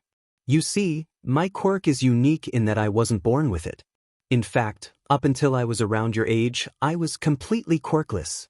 You were quirkless? That's impossible, right? Izumi could barely believe it. That had to be a lie, right? But then again, why would All Might lie about that? I'm afraid it's quite true. The hero admitted with a solemn nod. I received my quirk from my master. a fiercely strong hero who has sadly been forgotten by many. She was like a mother to me when my own would rather forget I existed. Both Inko and Izumi quietly gasped at that little bit of information. Inko's maternal instincts would have kicked in if Toshinori wasn't older than her. The true name of my quirk is One for All, and it has the unique ability to be passed on. It's a sacred torch that has been handed down through the generations since the dawn of quirks. Each user cultivated this power and made it stronger and stronger. Izumi's heart thumped in her chest, forcing her thicker blood to pulse quickly through her body. All Might could see several veins throb with each heartbeat. Could this really be leading up to what Izumi thought it was? There was no way. Midoriya Izumi, I want you to be the next wielder of One for All. Almost immediately, Izumi's eyes sprung an oily leak. Like mother, like daughter, Inko too began to openly weep. All Might awkwardly laughed, not really expecting that reaction, but as far as he could tell, they weren't tears of sadness or anger. After a solid 2 minutes of crying, Izumi calmed herself enough to give her response. She shared a look with her mother, who hesitantly gave a nod and smiled. I accept. The next 10 months were grueling. Some could argue it was almost torturous. Dagoba Municipal Beach Park was once a beautiful tourist spot that had slowly become a giant illegal dumping site. Literal mountains of trash made the whole beach dangerous to walk through. Scrap metal, old appliances, abandoned vehicles, the place had it all. And Izumi had to clean it all. Her body wasn't ready to harbor the sheer power of One for All. She needed to train, to grow stronger. Only then would she be able to safely inherit the quirk. Otherwise, there was a very high chance that it would simply kill Izumi outright. That was definitely not what anyone wanted to happen. Piece by piece, appliance by appliance, vehicle by vehicle, she cleared the trash. Breaking down the larger objects, hauling heavier pieces across the sand, running around with all kinds of cables and wires. The weekdays still had to be saved for school, so Izumi only had the early mornings and the evenings to clean. Weekends, however, had her spend all day toiling away at her task, with several breaks to hydrate and rest, of course. All Might had also provided an extensive meal plan that covered all the vital nutrients the girl needed. Seeing that the portions were far larger than she was used to, All Might had offered to cover the costs of the extra food. That at least set Inko's mind at ease, considering she only had one source of income. This whole program was neatly documented in a thick booklet titled All Might's All-American Dream Plan, and broke down each muscle group and key pieces of safety information. It was remarkably comprehensive. Aside from her activities at the beach, school was strange. Ever since the incident with the sludge villain, Katsuki had been keeping away from Izumi. Before, he'd go out of his way to torment her in one way or another. Now, it was like she didn't even exist anymore. She didn't know which she preferred. It left her feeling confused. The other students obviously caught onto this little change and, unfortunately, came to their own very wrong conclusions. Some said Izumi was torturing Katsuki with her blood, which was why he refused to even look at her. Some came to the conclusion that Izumi and the sludge villain were actually working together and that the villain was probably her father. The rumors were all nonsense, but they all had one thing in common. Izumi was the bad guy and Katsuki was the victim. That obviously set the boy off, and several times during the day he would blow up at the other students. There were a few times when he did decide to direct his anger toward Izumi, using his quirk to cause another burn just to prove that he wasn't her victim. When that was the case, Izumi would just try to tune the world out and run on autopilot until she was able to get back to her work on the beach. The work was hard, sure, but it was also gratifying in the best way. Each major chunk she finished off filled her with pride. Slowly, the beach was returning to its original state. The mountains of junk were dwindling and Izumi could feel her body grow stronger and tougher. Then, on the day of UA's entrance exam, it was finally done. The beach was completely cleaned and not a single piece of trash remained. Standing on the final pile of trash waiting to be taken off to a legal dump site, Izumi screamed to the rising sun. She screamed out, not in rage or sorrow, but sheer, unfiltered pride. She had done this. She had proven to herself she could do this. This was her accomplishment. Over the 10 months, Tashinori had watched the girl progress. She had exceeded all of his expectations. He only told her to clear half of the beach, yet she had gone above and beyond, completely cleaning the whole thing. Tashinori bellowed out a laugh and swelled into his buff form, clapping and praising the girl. The beach was perfectly spotless. Nothing but white sand and blue water. It truly was a beautiful place. When Izumi came down from her high and the time came for her to inherit one for all, she was buzzing with anticipation. How does this work? Is there some kind of ritual? She asked, bouncing on her feet. Tashinori plucked a single hair from his head and held it out. In the early morning light, it almost seemed to shimmer with power. Eat this. What? As disgusting as swallowing a strand of hair was, it did little to distract Izumi from her nerves. The UA entrance exam was upon her and she hadn't had a chance to practice with her new power. There were also some pressing issues poking at her composure.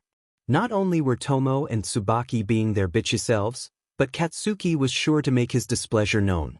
He probably would have blown her up when he saw her in UA's courtyard, but he restrained himself, not wanting to push his luck with any teacher who might be watching.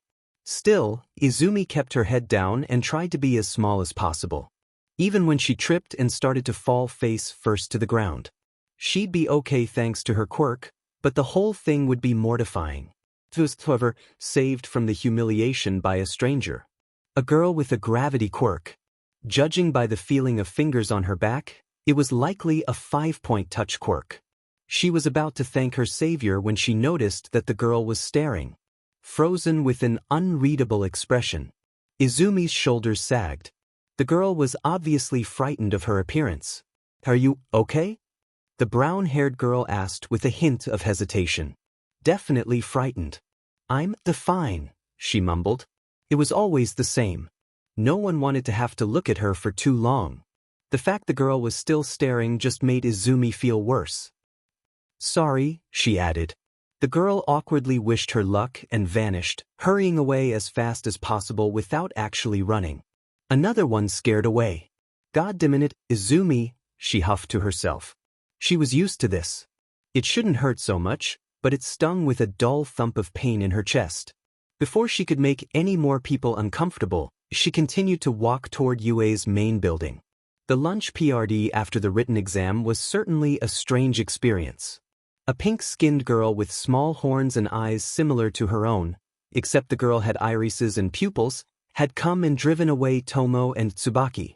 Introducing herself as a Shido Mina, the girl didn't once look unnerved by Izumi's appearance. Mina even didn't seem to mind Izumi's habit of rambling. Hell, she even said they should meet up for ice cream after the practical exam. For the first time in Izumi's life, someone her own age wasn't afraid of her. In fact, from how Mina talked, she probably understood Izumi given her own mutations. The fact she was so casual and cheerful just made Izumi's chest feel lighter than it had ever been. She wished she could be like that. Confident, cheerful, friendly, brave. No, that was wrong. She would be like that. That said, her budding confidence took one hell of a hit when, during the practical briefing, she was openly called out by another student who, when looking at her, immediately stumbled on his own words. Everyone nearby was looking at her, and she could only hide under her wild mass of green hair. She just wanted to curl up and disappear. Luckily, Present Mike got things back on track, but the damage was done. There were whispers about her all around. Tomo made a particularly mean comment, making Tsubaki giggle quietly, and Katsuki growled something inaudible. Soon, though, they were led off to their testing sites, and as they were waiting in front of a huge gate, Izumi saw the girl that had stopped her from falling earlier. Part of her wanted to go over and thank her properly, but the larger part of her said that was a mistake. She didn't want to scare the girl right before the exam. Besides, she looked like she was hyping herself up. Best not to interrupt. I see you are staring at that girl. Are you thinking of distracting her? That is quite a disgraceful tactic. Izumi's vision was taken over by the sight of the boy that tried calling her out in the briefing. His eyes were stern behind his glasses and he marched closer with purpose. No, I wasn't going to, she hunched over, averting her gaze from the boy. He didn't seem convinced.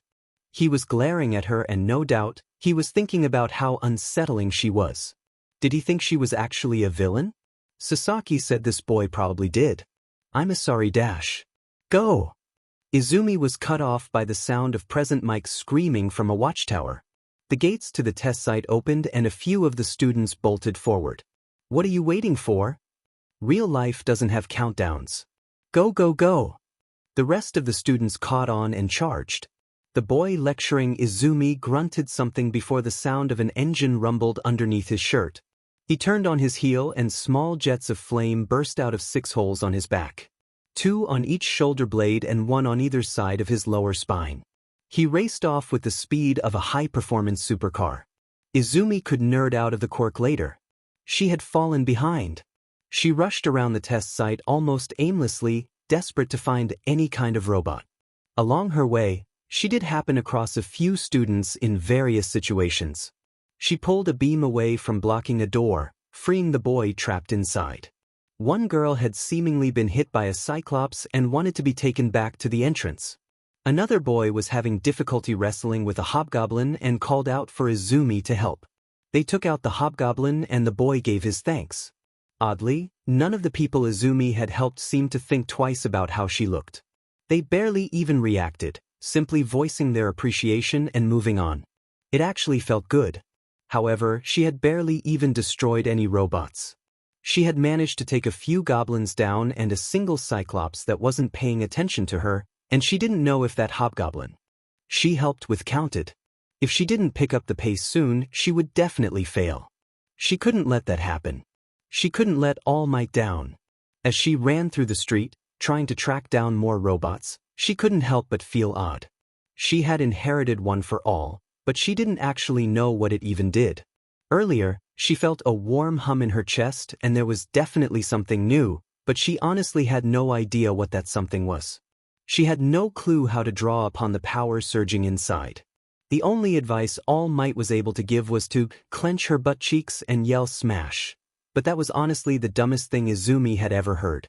If One for All was as powerful as All Might suggested, doing that would just land her in the ICU. Or dead.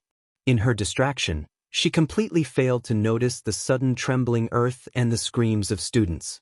The boy who tried lecturing her earlier accidentally ran into her, and that was when she finally saw the ogre looming over the city, slowly approaching.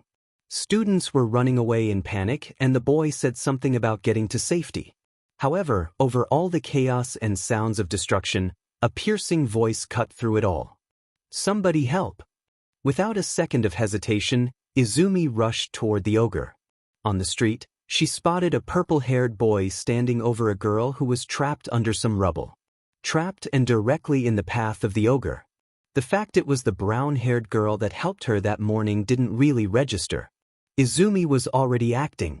She didn't have a plan. She just ran and instinct took over. She skidded to a stop and threw her arms forward. Sharp pain shot through her arms and the sleeves of her jacket burst open. She hissed when blood sprayed out of large wounds. However, she looked in amazement as black tendrils of energy coated in a green glow entangled the whole street in a web of inky black. She could feel herself grip the ogre and with all her might, she made the tendrils rip the colossal robot apart. Her head pounded and she could feel the viscous tears stream from her eyes. Something in her chest tightened and for a fraction of a second, she felt a presence behind her. An older man with a bald head, strong jaw and a lopsided grin. The presence faded before she could really take it in. The tendrils dissolved and the robotic corpse crashed to the ground. Izumi's vision darkened as she turned to look at the 2 students. She smiled when she noticed the trapped girl was actually the one with the gravity quirk. However, she suddenly coughed and a stream of blood came with it. After that, she fell to her knees and then, she felt herself fall unconscious. Shizenji Chio really didn't enjoy entrance exam time. There was always the standard fare of minor injuries such as scrapes, cuts and bruises. A few twisted ankles. The occasional fracture. Yes, heroics was a dangerous career and injury was just another part of it, but goddamn was it tiring. Being the only medical hero on staff really put a lot of the workload on the old pro. She had a class of students of her own as part of an experimental new course, But they hadn't gotten their provisional medical quirk licenses yet, so all they could do was administer first aid. That said, Chio really did enjoy her work. She was just getting too old to run around after a bunch of reckless fledglings. This year's crop of hopefuls was no different. That said, there was always at least one emergency that required her immediate attention. Safeguards might have been in place to make sure no one died, but accidents could happen. Thankfully, in this case, the worst injury was a broken ankle surrounded by nasty abrasions and cuts. It was nothing Chio couldn't handle, but it would leave the poor brunette exhausted. Once the rubble trapping her was removed, Chio examined the ankle. Luckily, it wouldn't require any extra attention other than a quick clean of the cuts. So, with a quick application of her quirk, the bones began to knit back together and the wounds slowly closed up, leaving a fully healed ankle. The tracksuit pant leg was sadly in less than ideal condition, though it was better losing some pants than a whole foot. "Thank you, recovery girl." The young girl sighed in relief, if not drowsily. Chio smiled, even as she lightly bopped the girl's, Uraraka Ochako if Chio recalled, forehead with her cane. Ochako let out a quiet squeak and rubbed the spot Chio hit. Let this be a lesson not to recklessly run into the path of falling rocks. Chio chided without much heat behind her words. She turned to face the purple-haired boy Shinso Hitoshi that Ochako had pushed away, her eyes studying him for any obvious injuries. "Are you hurt at all, kid?" she asked, receiving a shake of the head in response. She shrugged and handed him some gummies just as a precaution. "One at a time every 2 hours, she ordered. "Now, look at what we have here. Shinso, Uraraka, please keep your distance." "But she's hurt. She saved both of us." Ochako squeaked. She stopped in her tracks, but she really wanted to make sure the unconscious girl covered in black liquid was okay. Was that her blood? Chio nodded in understanding but held firm. Unfortunately, Midoriya's quirk can be quite dangerous to others. "Don't touch any of that substance, please." At that, both Hitoshi and Ochako took a long step back. The old doctor could still see worry in their expressions, though they were refraining from moving forward. Chio grumbled about the gathering peanut gallery of curious students. The exam was over now, so of course they wanted to see who had ripped the zero-pointer apart. Pulling on a fresh pair of thick gloves, Chio approached the unconscious Izumi and began running her fingers along the open wounds on the girl's arms. Tashinori had already let her know that he had passed one for all onto this girl, so Chio was honestly expecting shattered bones and potential internal bleeding. However, that display of black ribbons of energy was wholly unexpected. She'd have to talk to Tashinori about this. Luckily, Izumi didn't seem to have any broken bones or internal injuries despite coughing up her blood. Simple quirk exhaustion if Chio had to guess. Thanks to Izumi's accelerated healing, the open cuts would seal up on their own before too long, but the doctor still administered her quirk to speed up the process. Izumi's eyes slowly flickered open and for a moment, she was still. She then shot up and frantically looked around. "The girl! She's trapped. I have to dash." "What?" Disorientated and confused, Izumi took in the surroundings. The crumpled wreckage that was once a robot, Ochako sheepishly standing to one side, awkwardly waving, Hitoshi slouching as the adrenaline in his system faded. Izumi blinked the blurriness out of her eyes and focused on Chio. What happened?" "Oh no. Please be careful. Don't touch my blood." "I know, dearie. I have protection." Chio smiled and wiggled her gloved fingers that had small smears of black on them. The doctor's hero uniform might have looked simple, but the coat and undersuit was made of special material. It was as protective as a full hazmat suit when paired with a support item she kept in her office. "As for what happened, you went ahead and overdid it. Such recklessness. Still, you did manage to save young Uraraka and Shinso, so I guess I'll let it slide. This time." Izumi looked back toward the two other students. Ochako smiled back at her, earning a confused furrow of the brow in response. As if the simple act of polite kindness was wholly alien to the poor girl. Chio sighed quietly to herself at that. According to the files provided by Izumi's middle school, the girl was a disruptive nuisance who antagonized her classmates. Clearly bullshit. Flagrant discrimination. It wasn't even subtle. Still, there wasn't much Chio could do right now. I suggest getting yourself cleaned up, Midoriya. Her voice raised to address the gathered students. That goes for all of you young'uns. Show's over. Go home. Alright. Izumi was expecting to simply clean herself up, get changed, then leave for home. She had a lot on her mind and several questions she wanted to ask All Might. She was not expecting a cheerful voice calling out her name as she walked toward the main gate. It was the pink-skinned girl from lunch. For the briefest of moments, Izumi felt her heart thud. Mina was smiling, waving and running towards her.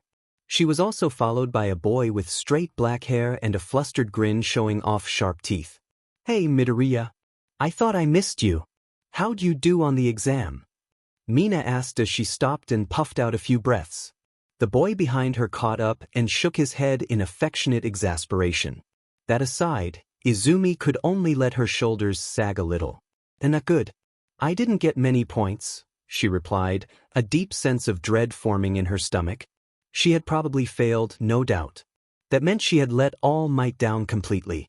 He was going to be so upset. I'm sure you got plenty with your quirk, Ashido. Mina shrugged. Just call me Mina. I don't know about that. I got delayed a few times, so I probably tanked my score a bunch. Behind her, the boy gave a chuckle. Don't be like that, Mina. I'm sure you did awesome. Anyway, I'm Kirishima Ijiro, also known as this Chaos Gremlin's handler. He took Mina's jab to his ribs without flinching, keeping his wry grin on his face. Don't act like it ain't true, the two friends laughed together. It was infectious and Izumi found herself giggling quietly along with them. Anyway, I said we should go get ice cream after the exam. I want to drown my sorrows in a whole vat of flavored dairy products. Mina clapped excitedly. One or two passing students gave them sidelong glances, but the bubbly pink girl didn't care in the slightest. Unlike Izumi, who shied away from any kind of attention. For a moment, she didn't register what Mina had even said, so when it did finally click, Izumi's eyes shot wide open. Mina was actually inviting her out? Willingly? She actually wanted to spend time with her?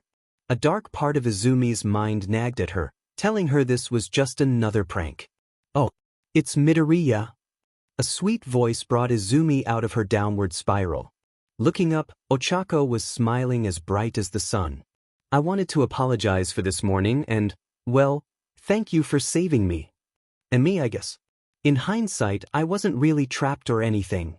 Exhausted eyes gave Izumi a look that screamed, I have no sleep, and I must scream. Which was honestly a mood. Oh, we haven't been introduced. I'm the idiot who got Uraraka trapped in the first place. The name's Shinso Hitoshi. Thanks for bailing me out. His voice was dry and laced with apathy, but the hint of a grin made him seem like a cool character. At least he wasn't avoiding looking at Izumi or making any weird faces. Uraraka Ochako. The other girl smiled before lightly smacking Hitoshi on the back of his head. What did I say? It's not your fault. It was the stupid ogre. Seriously, what gives? How could Yue do that to us? I know, right?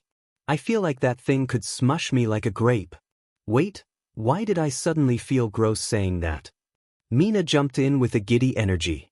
No one paid attention to a short kid with purple ball for hair walking past and suddenly sneezing. Both Mina and Ijiro introduced themselves quickly, as did Izumi. She hadn't given Ochako and Hitoshi her official introduction yet, after all. That said, maybe it was best if Izumi left the four to their antics. She would probably just get in the way. Make them uncomfortable. Ice cream. Come one, Midori. Mina suddenly grabbed Izumi's gloved hand and Izumi felt her face heat up. You two are welcome to join. She beckoned at Ochako and Hitoshi. I'm not sure I can afford it, Ochako mumbled, apparently ashamed of something. It's my treat. Think of it like celebration? Or maybe preemptive comfort food depending on our results. Mina's smile was infectious. Though Ochako didn't seem completely convinced. It beats going back home. Sure, I'm in, Hitoshi nodded with a tired grin. I know an awesome cafe nearby that does a mean wildberry sundae. They got other flavors too, I guess. Are you sure you want me to come? Izumi said before she had a chance to stop herself. The four teens each looked at her with a mix of confusion and concern. She probably just made them think she was pathetic. Great job. Sorry, could you please stop staring at me? Her voice was barely above a whisper, though thankfully they all heard her and stopped staring. Weirdly, when Mina averted her gaze, Izumi felt a small pang of guilt. Anyway, if it's not too much trouble, I'd love to join. Alright, I guess I can stretch my budget for today, Ochako nodded, seemingly doing some mental math. Nah, girl, like I said, my treat. Ochako looked like she was about to argue, but Mina was already dragging both Izumi and Ochako by the hands. She happily chirped an onward, and marched toward the gate, which left both Hitoshi and Eijiro awkwardly watching the three girls. Eijiro let out a short laugh and flashed a sharp-toothed grin. Might as well make the most of our free time, Shinbro? Though Hitoshi's exhausted expression didn't change much, he still gave a nod and followed the girls. Oi, you're going the wrong way. The purple boy yelled. Toshinori was glaring intently at the screen in front of him. After his routine visit to Recovery Girl, he was slipping his shirt back on with the tablet in his free hand. He was watching the footage of Izumi's performance over and over again, yet he couldn't make heads or tails of it. Those black energy ribbons were not one for all. At least as far as Toshinori could tell.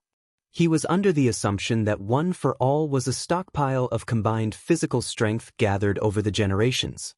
Yet, Izumi didn't show any signs of enhanced strength beyond what her training would allow. For most of the exam, she was more focused on helping people, which was exceptionally admirable. Of course, Toshinori made note of the few times his successor was able to lift things that should have been too heavy.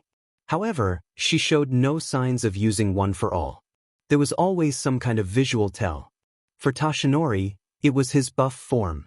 For his master, it was the seemingly endless breeze blowing through her hair and cape. But for Izumi, there was nothing out of the ordinary. That was until she produced that entangling web of black energy.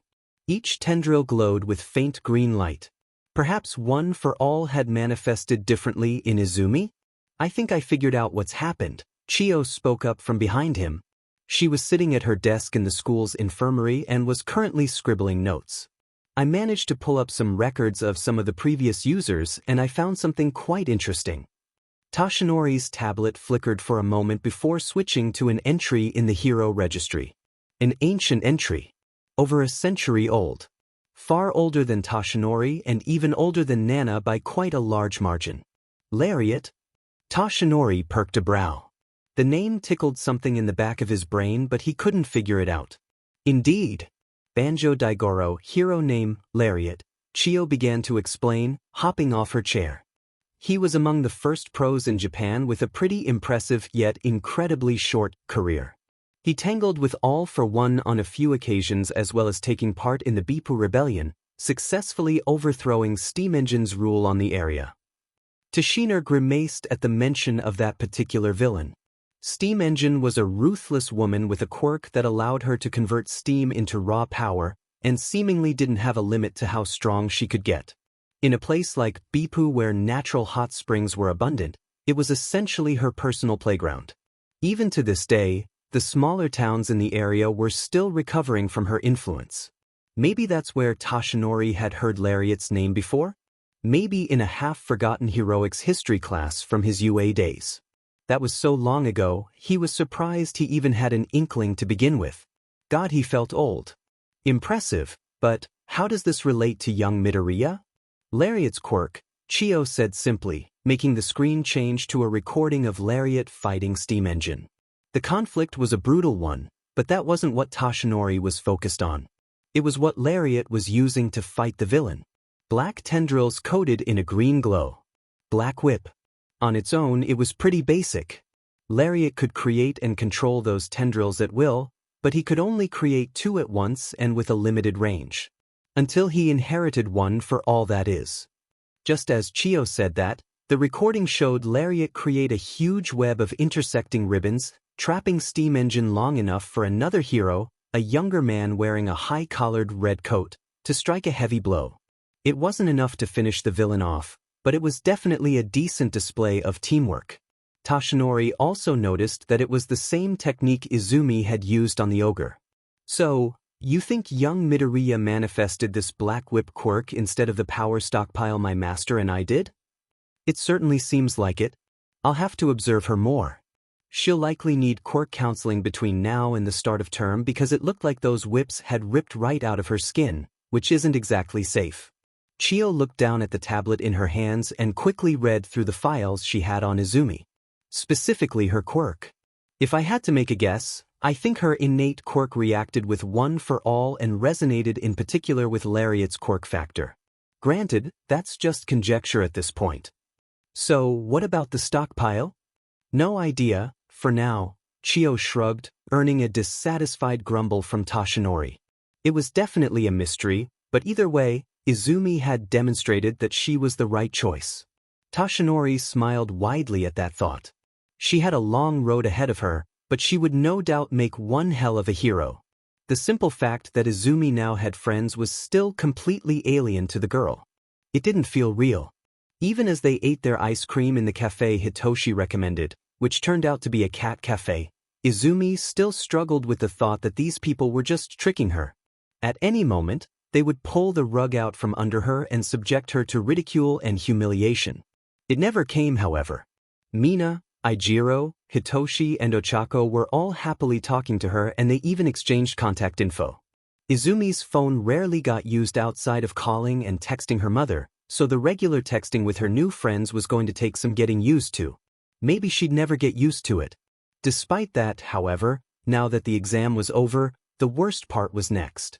She knew she'd failed already, but that didn't stop the weight from nagging at her. She just wanted to get the rejection over and done with. Rip the band-aid off, so to speak. The fact that All Might was essentially ghosting her made everything worse.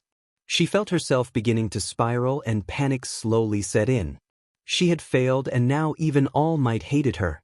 Why else would he not respond to her calls or texts? It was eating her alive, so she occupied herself with the only thing she really knew how to, analysis.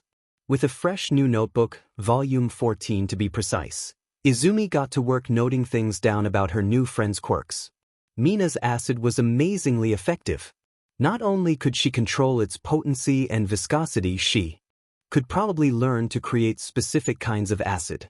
Chemistry wasn't one of Izumi's strong suits, but there were bound to be all kinds of applications. That said, according to Mina, she was only acid-resistant, not immune. Which was weird, because she also said her blood was acidic, which struck a chord a little too close to home for Izumi. Maybe she was immune on the inside, just not on the outside. Or perhaps the acidic blood was fairly weak in comparison to her created acid. That was a question that could only be answered by observing her blood in action, which Izumi highly doubted the girl would be comfortable with. Either way, that aspect of Mina's quirk made Izumi feel a certain kinship. Eijiro's hardening seemed simple enough, but the brief demonstration the boy gave caught Izumi's eyes. He said he just hardened his skin, but there was more to it. Parts of his arms looked almost like rocks when he activated the quirk. If that were the case and he was taking on similar properties to rock, did that mean he could change the type of rock he was emulating? Could he make himself as hard as something like diamond? Also, maybe he could create miniature tectonic plates and simulate localized earthquakes, or skinquakes, in his body. That could potentially boost his offense considerably. Zero gravity was incredibly versatile too. Ochako had mentioned that her favorite hero was 13 and that she wanted to be a rescue hero just like 13. Zero gravity was perfect for that kind of work. The ability to lift rubble and debris, safely carry civilians around and help with recovery efforts. It was almost custom-made for it. That said, Izumi couldn't help but think how it could be applied in combat too. Removing a villain's weight was a great way of putting them at a disadvantage. It opened up for all manner of capture techniques. Maybe Ochako would benefit from some martial arts training, as that would definitely complement her quirk well. Sadly, Hitoshi didn't want to disclose what his quirk was, and no one was going to force him to talk. It clearly bothered him, and the look of worry on his face when the subject came up led Izumi to believe he probably disliked his quirk. Izumi knew exactly how that felt. Black blood was as many people loved to constantly remind her, pretty unsettling. The general public opinion on blood quirks usually left much to be desired. Sure, there were popular heroes with blood quirks like Vlad King and Briar Witch, but there was quite a sizable number of people who believed them to be no better than villains simply because of their quirks. However, that brought Izumi to think about what happened during the exam. Those ribbons she created weren't made from her blood. At least she didn't think they were. They might have come straight out of her bloodstream, but they felt different. Ethereal. Like a writhing crisscross of emotion condensed into energy. She could feel it when she gripped the ogre. She felt the power of the web as it tore the robot apart. She studied her hand and concentrated. She tried to remember the feeling when the whips first emerged. The desperation, the fear, the frustration, and most potently, the need to save Ochako and Hitoshi. A strange writhing began to swell in her arm, and before she could force it back, a black ribbon burst from her wrist and shot up toward the ceiling of her room. It bounced off, and within the space of a few seconds, Izumi's room was a mess of tendrils. At the center of the web, Izumi dangled helplessly, struggling against the mass tangling up her limbs like a marionette. That single ribbon hand completely filled up the whole room. Many of her All Might figures had been knocked off her shelves, and a few of the posters on her walls had been lightly slashed. The web then dissolved, and Izumi unceremoniously fell to the floor with a loud thud. She was just glad that Inko was on another night shift. She really didn't want to have to explain this whole mess. "That was painful," she muttered to herself. "Tell me about it, kid." "Who said that?" Izumi jumped up and whipped her head around frantically looking for the voice. No one was in her room, and after a panicked sweep of the apartment, no one had broken in either. So where did that voice come from? It was rough and slightly mocking, but there wasn't any malice. Granted, Izumi barely even registered what it even said. However, whatever the voice was, it didn't speak up again. Was she finally losing it? Probably. She was honestly impressed she held on to her sanity for this long. "I'm probably just tired." She rubbed her eyes and started to pick up the fallen All Might merch. It was a miracle that only one figure had broken, and it was a cheaply made, mass-produced action figure. Izumi only had it because it came free with a more expensive limited edition All Might hoodie she had to rock paper scissors some college kid for. The figure had been overstocked, so the store just tacked it on to get rid of the stock. Izumi wasn't complaining. It was still All Might merch after all. The little plastic hero was now missing his head and half of his left leg, the broken pieces laying pathetically on the carpet. "I shall mourn your sacrifice, Minnie." Still though, was that really one for all? "Why won't you answer me, All Might?" "I need to know." She probably could have fixed the figure, but right now, she didn't have the energy. Instead, she put it into a desk drawer and looked at the clock. Only to suddenly panic. When did it turn 3 a.m.? Almost a week after the exam, Hitoshi was getting restless. The muzzle itched like always. He hated it here. Foster care absolutely se. But it was better than the care home. Only by a slim margin, but at least here, he didn't need to deal with the cruelty of his fellow troubled teens. Why the Takemura family signed up as a foster family, Hitoshi may never know. All he knew was that the couple were assholes. Could he even call them a couple? They certainly argued enough to warrant a divorce, yet they stayed together. Maybe foster care was supposed to fix their marriage, but apparently they weren't accounting for a villainous child to be put on their doorstep. Once they found out his quirk, the next day he was forced to wear a muzzle and only speak when spoken to. A small, battered and afraid part of Hitoshi understood their fears, but at the end of the day, he was just a teenager who wanted to be a hero despite the world telling him otherwise. He growled under the muzzle and laid back on his bed. At least his room wasn't some filthy cupboard under the stairs. It was actually quite nice with a soft bed, desk, shelves and plenty of storage space. Obviously, the Takemuras had prepared it for someone more desirable, but now they were stuck with him. At least until he was able to move into UA's dorms, which couldn't come sooner. Either way, he made full use of his room and listened to the TV's background noise as he messaged his new friends. Funny. He had friends now. Purple Cat, bored and stressed. Who up? Sound off. Green Bean, Oh, hey Shinso. Green bean. Wait, it's only 9 p.m. Oh no, has my clock stopped working again? Red Rock. Nah, you're good, Mito. Purple Cat. Like I said, bored. Purple Cat, it's been a week. When are the results getting here? I want to see how badly I screwed the pooch. Piglian. Oh God, I knew. It's so painful just waiting. Green bean. I know I definitely failed, so I'm just waiting for the inevitable disappointment. Brown Star. What makes you say that, Midoriya? Brown Star. You saved Shinso and I. That has to count for something. Green bean. Maybe. I'm not really hopeful though. A small frown crawled under Hitoshi's muzzle. Izumi resonated a bit too much with him. There was definitely a lot in common between them. Both had typically villainous quirks, and both had clearly been bullied for it. Izumi avoided saying it, but Hitoshi could tell. The constant self-deprecation, the underlying caution of everything around her, the unwillingness to take a compliment, the self-policing of her apparent bad habits. She reminded him a little too much of himself from 2 years ago. Izumi needed friends just as much as he did, so perhaps Mina, Ochako and Ijiro would be good for the both of them. He could do without the constant teasing from Mina, though. She was a little too keen to talk about relationships, and to be quite frank, Hitoshi found it somewhat annoying. After all, whenever he did develop feelings for someone, that someone always ended up rejecting him in the worst ways possible.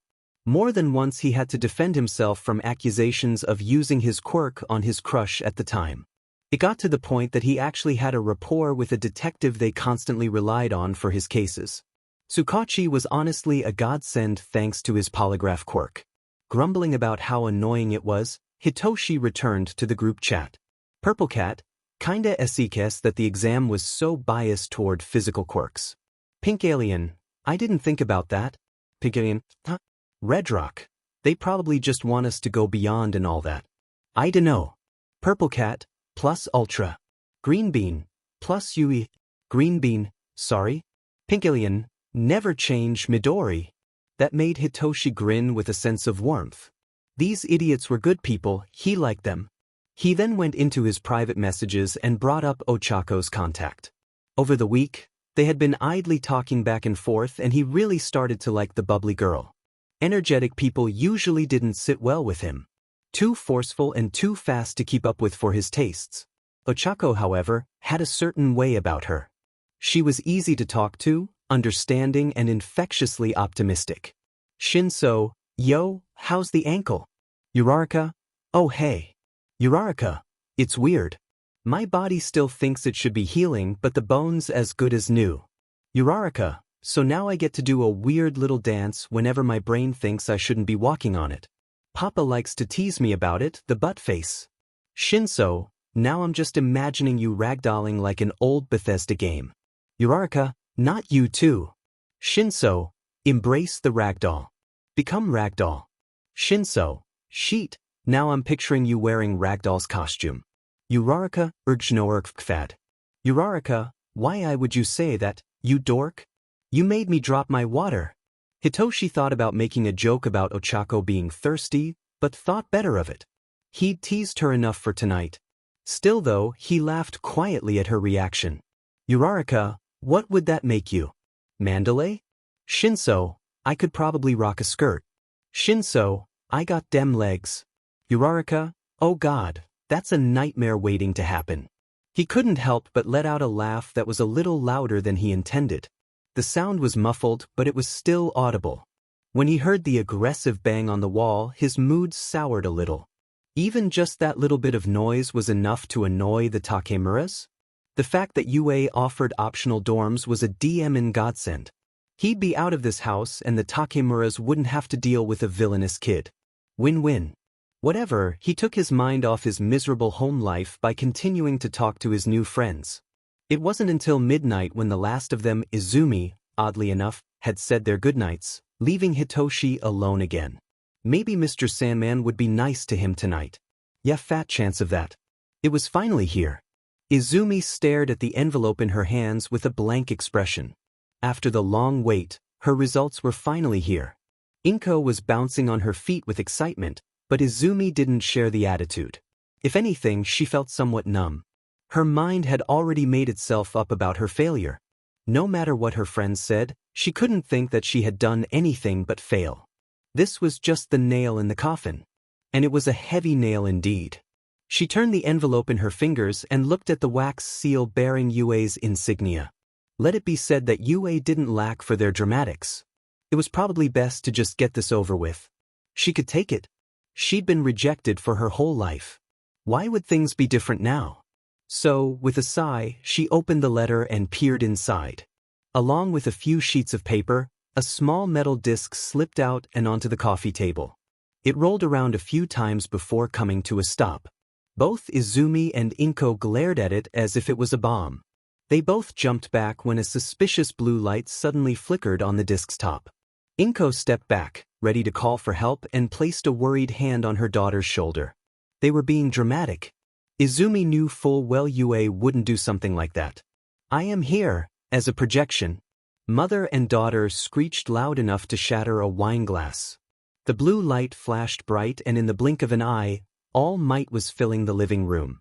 Or at least a hologram of All Might was. He was sitting behind a heavy wooden desk with his trademark grin stretching his features.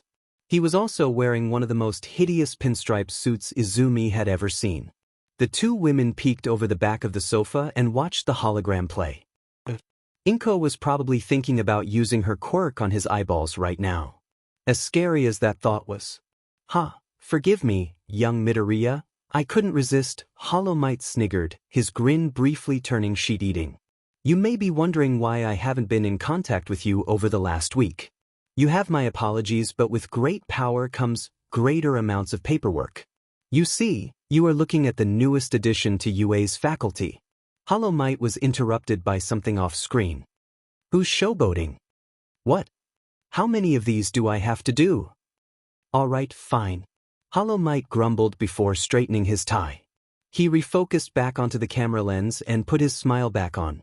Now, your written exam results are remarkable, putting you in the top bracket, but that only counts for half of the overall exam. During the practical, you managed to score 14 villain points.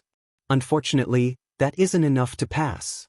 There was the rejection Izumi was waiting for. She knew it was coming, but it didn't stop it from hurting like a stab to the heart. Tears began to build in the corner of her eyes, blurring her vision. Why did it hurt so much? Maybe because it was All Might himself rejecting her. However, Hollow Might's smile brightened and his chest swelled with something akin to pride. There was more to the exam than simply defeating robot villains. Along the way, you performed various acts that seemingly had no personal benefit to you. He gestured and a small screen in the top corner of the hologram expanded so that Izumi could see a series of clips. Each one showed Izumi helping out different students, including her rescue of Hitoshi and Ochako. What heroics course would ignore clearly heroic behavior? That is why we have rescue points. Not only that, some of the students you encountered weren't actually participants of the exam. They were, in fact, second-year general studies volunteers to act as fake victims. Helping them would seemingly put you at a severe disadvantage, yet you did so anyway. Remarkable. With that in mind, allow me to show you what that did to your scores. The smaller screen switched to a different image and expanded to fill up the whole hologram. It was a list of students, and judging by the numbers, it was a list of the top 10. Izumi slowly read from the bottom up, not really expecting to see her name. The last thing she expected was what she saw on the top of the list. First place, Midoriya Izumi. Villain points, 14. Rescue points, 75. Demerits, total score, 87. Second place, Bakugu Katsuki. Villain points, 84. Rescue points, 0. Demerits, 10. Total score, 74. Third place, Ashido Mina. Villain points, 23. Rescue points, 50. Demerits, total score, 72. Fourth place, Uraraka Ochako. Villain points, 31. Rescue points, 35. Demerits, 3. Total score, 63. Fifth place, Kirishima Ijiro. Villain points, 52. Rescue points, 5. Demerits, total score, 55. Sixth place, Kamakiri Tiger. Villain points 64. Rescue points 0. Demerits 10. Total score 54. 7th place, Tetsu. Villain points 44. Rescue points 5. Demerits. Total score 48. 8th place, Shinso Hitoshi. Villain points 3. Rescue points 40. Demerits. Total score 41. 9th place, Kendo Itsuka. Villain points 29. Rescue points 10. Demerits. Total score 38. 10th place, Ida Tenya. Villain points 36. Rescue points 5. Demerits 3. Total score 38. That couldn't be right. Izumi must have hit her head because she was seeing things. That was the only reason why she kept reading her name in the first place position. Right above Katsuki, like a glaring insult to his entire existence. What? Was all she could muster. Quietly, Inko was squealing in delight. She saw it too? This wasn't a dream? Well done, young Midoriya. You have passed with an amazing result. Allow me to be the first to welcome you to your Hero Academia. The hologram played on for another few seconds before powering down was a distinct whine. The disc went completely inert and the Midoriya apartment fell into shocked silence. Neither Izumi nor Inko dared move out of fear of breaking some unspoken seal. Blinking away the tears, it took a moment to settle in before the rush of joy overwhelmed her. They both screamed out in unison for the second time today, only this time it was joyful. They jumped and slammed together in a tight hug, Inko peppering her daughter with excited pecks to her cheeks, careful to avoid stray flecks of tears. Sweetie, you did it. You did it. I'm so proud of you. The mother cried happily. Her own tears were pouring free, showcasing just how active the Midoriya tear ducts were. Once the immediate excitement calmed down enough for Izumi to make coherent thoughts, her attention turned to the sheets of paper still in the envelope. The first was just a more formal version of what All Might had said, minus the part about his teaching position. It also gave a more in-depth rundown of her results for both the written and practical portions. She had noticed the demerit section, but All Might hadn't mentioned them at all. According to the letter, however, demerits were allocated when an examinee made a mistake such as accidentally hindering other examinees or inappropriate quirk use. The reason Izumi had been given 2 of them was because she had exhausted herself and caused a small hazard for other students with her blood, which she understood perfectly. If anything, she was surprised she only got 2 demerits. Of course, Katsuki got 10 of them, which was apparently the maximum amount one could gain. The idiot probably completely ignored the fake victims and threw insults around to anyone nearby. It wouldn't surprise Izumi at all. For someone who wanted to be the next number 1, he really had an attitude problem. If only Izumi could think that without suddenly feeling a stab of guilt. Moving on, the other sheets of paper were all additional information including uniform requirements, supply lists and required textbooks, all of which could be ordered from UA's website. Lucky for Inko, admittance to the heroics course entitled Izumi to 1 complimentary uniform as well as a large discount on the required textbooks and stationery supplies. Lastly, there was a detailed form all about designing her hero costume, complete with initial support item requests and other necessities. She'd probably be spending all night on that, even if the deadline was a week away. I gotta go tell my friends, Izumi said with a tiny smile. All 5 of them had made it into the top 10, so it was almost a guarantee they were. Also in the heroics course, the idea of them failing the written portion didn't even enter her head. As was routine every year, the heroics faculty meeting was going to be a huge drag. Aizawa Shoyuda would rather be napping, but needs must. He sighed as he waited for the other teachers to arrive. He was already in the conference room, so he had time to kill. Sat with him was the constant thorn in his side and the love of his life, Shirakumo Oboro. With his constant grin, the hero was leaning against Shoyuda, blowing small puffs of cloud rings into the air. On the other side of the large conference table, Midnight was idly filing her nails, occasionally giving Shoyuda and Oboro smug grins. At the head of the table, Principal Nedzu was preparing his tea with practiced movements. At least it smelled nice today. Yesterday it smelled like a dog had curled up in a swamp and died. Not that Shoyuta would actually say that out loud. Eventually, the other hero teachers trickled in. This wasn't like the usual full faculty meetings in that it only involved the teachers directly involved with the heroics course. Support, general studies and business had their own meetings with their own host of problems. As Shoyuta predicted, the last one to arrive was their newest addition. Shuta's opinion on All Might was admittedly pretty low, but that was only because he had absolutely no teaching experience, yet Nedzu had put him in charge of the first year's foundational heroics. Completely irrational. Yes, he was the #1 hero in Japan and was undeniably a great hero worthy of the title, but that didn't translate to teaching at all. Not that Shoyuta could change Nedzu's mind on the matter. He'd tried many times already.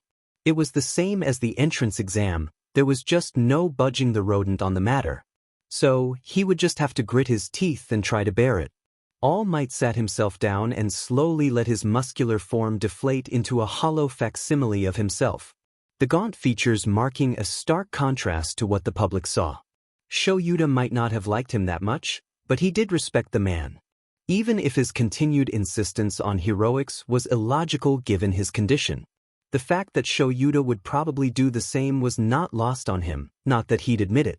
Now that we're all present, there are quite a few items we need to get through today. Nedzu happily chirped, sipping his tea. First, I'd like to officially welcome All Might to our little family. I know this is a sudden change, especially for our current foundational heroics teacher. Rest assured, Twice, your position isn't in jeopardy. You will be working alongside All Might as a joint instructor. I trust you to help him grow as a teacher.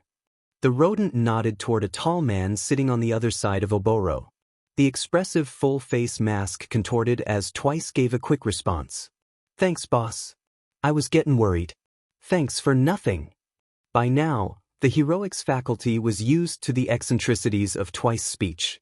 His quirk, double, came with the unfortunate side effect of something resembling Tourette's syndrome. His previous identity issues only exacerbated it. Thankfully, his regular sessions with Hound Dog had helped him recover considerably. For someone who had spent several years of his childhood in mental institutions, he was actually incredibly kind. Which was a little strange considering he looked like a typical Yakuza thug from old, pre-Quirk movies under the mask. Stick with me, big guy. I'll show you the ropes. Go away, job thief. He shot a thumbs up, earning an awkward laugh from All Might. The full list attending the meeting was Eraserhead, Loud Cloud, Midnight, Vlad King, Snipe, Present Mike, 13, Hound Dog, All Might and the rat of a principal. Indeed. Now, moving on to something a little more unpleasant, Nedzu exhaled in a long, tired sigh, namely, Bakugu Katsuki and Kamakiri Taguru. A few of the teachers frowned when those boys were mentioned. Snipe grumbled something in English under his breath. Midnight quietly clicked her tongue. Hound Dog growled lowly, scratching at his muzzle. Policy is policy, Shoyuta sighed, earning the attention of the other teachers. 10 demerits means automatic denial. It's a shame. That Bakugu kid has a lot of promise. The others gave a solemn nod.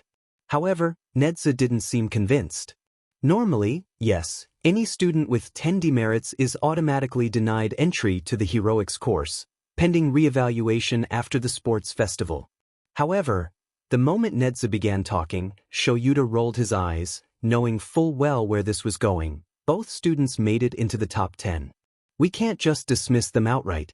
They both showed remarkable combat prowess, but at the same time, we can't overlook the obvious issues they both have. Isn't it our duty as teachers to help guide our students down the right path?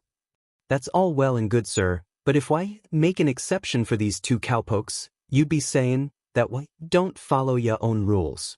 It sets a bad precedent, Snipe drawled. Nedzu nodded in contemplation. You're quite correct. Shoyuta was annoyed they were even discussing this. It was obvious that the rat had already made his mind up. Shoyuta wasn't exactly opposed to letting both teens into the course. They both had potential and he would feel bad if that potential got wasted. Still, he also agreed with Snipe. Next to him, Oboro's leg bounced with a sense of purpose. Tapping his finger against the table, He hummed a low breath. "Enroll them in my program," he finally said, earning concerned glances from Midnight, Present Mike, and 13. I know, it's a drastic measure. I don't like it, but think of it this way, those two showed some serious anger issues. Not saying they'd end up down the dark path for sure, but kick someone enough and they'll eventually kick back. But is immediately placing them in the rehab program going to help? 13 asked, tapping the metal of her mask as if it were her chin. They've not been convicted of anything, so they wouldn't qualify anyway. Netsu interjected, shaking his head. Neither one has been convicted, but I found something interesting when running background checks. Bakugo Katsuki's school record is spotless. High grades, exemplary reviews from teachers. It's too clean, which made me suspicious. So, I dug around, and do you know what I found? The question, of course, was rhetorical. The big screen behind Netsu flashed to life, showing a paused video showing a classroom. The angle was odd and the quality looked pretty poor, so it was probably a hidden camera. Likely from a phone. Notice 4 of this year's applicants are present. 2 of which we can ignore as they were unable to pass the practical and will be offered places in general studies. However, the 3rd should be familiar. Midoriya Izumi, the first-place student, Shoyuta said quietly. That is correct. This was a video taken by Midoriya herself during her 2nd year of middle school. Please watch. The video started to play, showing a class in session. The students were listening to the teacher give his lecture, and for a while, everything seemed like a normal class. However, Shoyuta focused on the hunched form of Izumi. It was hard to make out, but her lips were moving at a rapid pace. She was also avidly scribbling notes down, occasionally looking up at the teacher. The students directly to her left and right had moved their desks a noticeable number inches away from her and occasionally shot disgusted looks at her. Still, nothing was happening. That was until Bakugo, who was sitting in the seat directly in front of Izumi, suddenly turned around, got Izumi's attention, then fired off an explosion directly into the girl's chest. Smoke puffed and her uniform charred as she fell over the back of her chair. She then spent the next several seconds quietly miming in agony, curling up on the floor. As shocking as that was, what was more shocking was the fact that no one even batted an eye. Even the teacher just shrugged it off and continued his lesson. What in the hell? Present Mike shot to his feet and slammed a hand on the table. Ain't no way we're letting him in. Right? Why wasn't there an assault charge? Midnight asked, honestly shocked by the absolute audacity. That looked like it really hurt her, 13 muttered. All Might was not smiling anymore. His sunken eyes darkened as he watched Izumi still quietly sobbing and clutching her chest. Her quirk has a significant weakness to heat, he said flatly. She can barely handle a hot summer day. Shuda's opinion on the matter had gone completely in the other direction. This kid, no matter how much potential he had, didn't deserve to be in the heroics course. Oboro's option looked more tempting by the second. As for the lack of assault charges, Midoriya tried to file a report, but nothing ever came of it. That's how I managed to find this footage in the first place. I'm still investigating that particular issue. So, with that in mind, I believe this does qualify Bakugo for your program, Loud Cloud. As for Kamakiri, his record was more in line with a typical broody teenager with anger issues. No serious infractions that I could find evidence of, so I think we should look at alternatives for him. I can help with anger management. Mandatory weekly sessions might help him a great deal. Needless to say, that goes for both of them, Hound Dog offered. The others firmly agreed. Yes, I expect nothing less. I shall also schedule therapy sessions for Midoriya as well. She demonstrates several symptoms of depression and anxiety. Netsu sipped his team and smiled at his staff. With that, Bakugo will be enrolled into Loud Cloud's villain rehab program, and Kamakiri will be allowed to enroll with the probationary PRD given to students with 5 or more demerits, along with the addition of mandatory therapy with Hound Dog. I suggest we at least keep Bakugo and Midoriya separate. Vlad King piped into the conversation. I'll take Bakugo. That will leave Kamakiri to you, Eraserhead, Netsu said with a grin. Joy, he replied, sighing. Oboro chuckled and gently nudged his fiancée with a foot. I want that Shinso boy. He might not have been able to use his quirk in the exam, but he's got potential. The Cheshire Cat grin suddenly forming on Midnight's face made Shoyuta regret speaking up. And the fact he's basically a Minizawa has nothing to do with it? The other teachers all sniggered at Shuta's expense. He ducked his head into his capture weapon and growled in irritation, but that just earned him more giggles. I think it's cute. From there, the meeting devolved into the usual student assignments. Seeing as Vlad King was his fellow first-year heroic homeroom teacher, Shoyuta expected things to get a little competitive. By the end of it, Shoyuta felt like his head was going to explode. He also wanted to deck Vlad King in the face, but that was just being petty. Friendly rivalry was all well and good, but the man wanted to take it to extremes as if this was some sort of sporting draft event. Eventually, the students were sorted and the meeting came to an end. Shoyuta actually liked how his class was shaping up. Plenty of potential. Plenty of natural talent to be fostered. Despite the many complaints Shoyuta had, he really did enjoy teaching. Though he'd only ever admit that to Oboro. For the past week, the Bakuga household was filled with nothing but screaming, yelling, and the sounds of explosions. More so than usual. When Katsuki's results came, he knew he had passed. It wasn't up for debate. He had done their stupid exam and turned their stupid robots into stupid scrap metal. It was his right to be first place. His mood immediately tanked when he saw the one thing he knew for a fact was impossible. Deku had beaten him. Because of some shitty bullshit pity points. And what the hell were demerits? His performance was flawless. Obviously the sad sacks at UA didn't know talent when they saw it. They're pro heroes though. They knew more than him.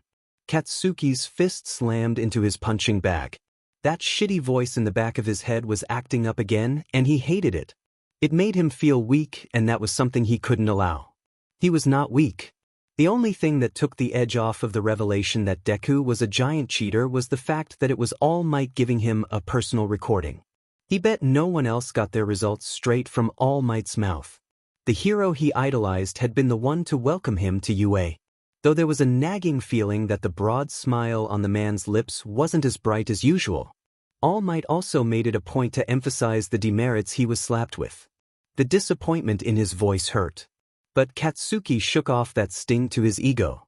He had made it like he knew he could. The little boy he once was jumped in joy deep down in his soul. The infuriating promise he once held came bubbling back up. The dream he shared with a 3-year-old Deku to become heroes together.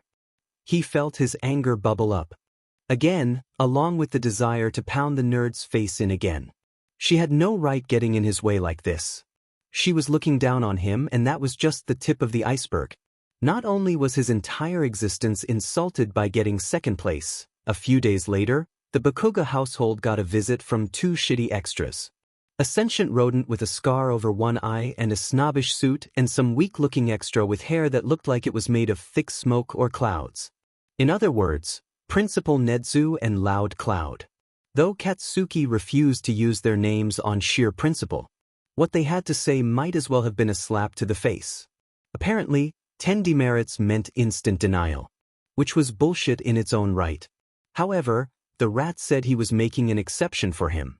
An exception that shouldn't even need to be made. The whole idea behind demerits was a laughable joke. Yet there they were, saying he almost got denied thanks to a bullshit policy. That was bad enough, but what came next was what truly sent him nuclear. The Cloud Head was an instructor for a special program. The Villain Rehab Program. And they were forcing him to enroll in that program. He would take the offer, or be permanently barred from UA's Heroics course and blacklisted from every other hero school in Japan. Like he was a villain. The old hag tried arguing for Katsuki, saying he had never been charged with villainy. That he was a foul-tempered brat, but he wasn't a villain. The rodent had a counter-argument. A single video. Showing Katsuki shutting up the DMN nerd because she was muttering about random bullshit. She was being creepy again, so he took the matter into his own hands. These extras should have been congratulating him for handling the situation quickly, not saying what he did was assault with a quirk. Which, by definition, did make him a villain. When she saw the footage, the hag went quiet. She never went quiet. A cold, hard gaze leveled on Katsuki, and the hag calmly stood up and walked out of the room. Katsuki wouldn't lie. That scared him. Later, she would go on to say he deserved worse than the rehab program after what she saw. She didn't yell or scream it. She simply stated it as if it was a matter of fact. His dad was just as spineless as always, but there was a certain strain behind his tone whenever he talked to Katsuki. Not that he cared what that extra thought. "This is bullshit," Katsuki growled, throwing a punch at his punching bag. This was supposed to be my perfect hero backstory, but that shitty Deku had to come along and ruin everything. Why is everyone suddenly on her side? Was he really the bad guy? That? He bellowed, letting out an explosion against the bag. He knew he was in the right. Everyone else was just too dumb to see it, apparently. He spent another hour venting his frustrations on the bag, occasionally throwing in an explosion for good measure. When he worked up enough sweat to bead on his forehead, he threw one last punch and started to pant raggedly. He needed some air. Grabbing a towel, he wiped his face and turned on his heel. He got a suspicious look from the hag, but he just growled and barked out that he was going for a walk. Despite being grounded, which was a pointless endeavor with someone like Katsuki. The cool evening air immediately hit him with a refreshing breeze. He looked up toward the sky and made note that he probably had a couple of hours before the sun fully set. Despite being such a hothead and full of rage, he made it a point to keep a consistent sleep schedule. In bed by 10:30, wake up at 5:30 for morning workout. He was proud of his habit and would fiercely defend the values of sleep. He huffed a laugh when he noted how the cool breeze had already calmed him down.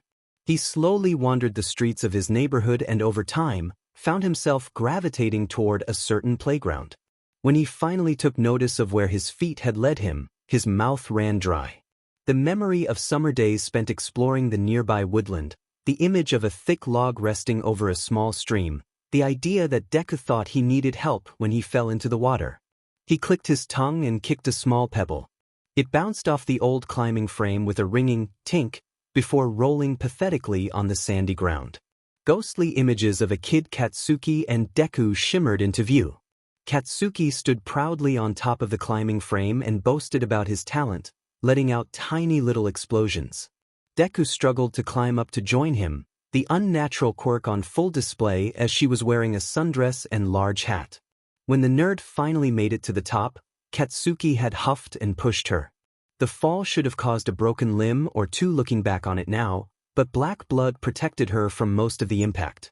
The images faded and teen Katsuki tightened his fists. The thought of blowing this DMN park up crossed his mind, but even he knew that would just get him arrested.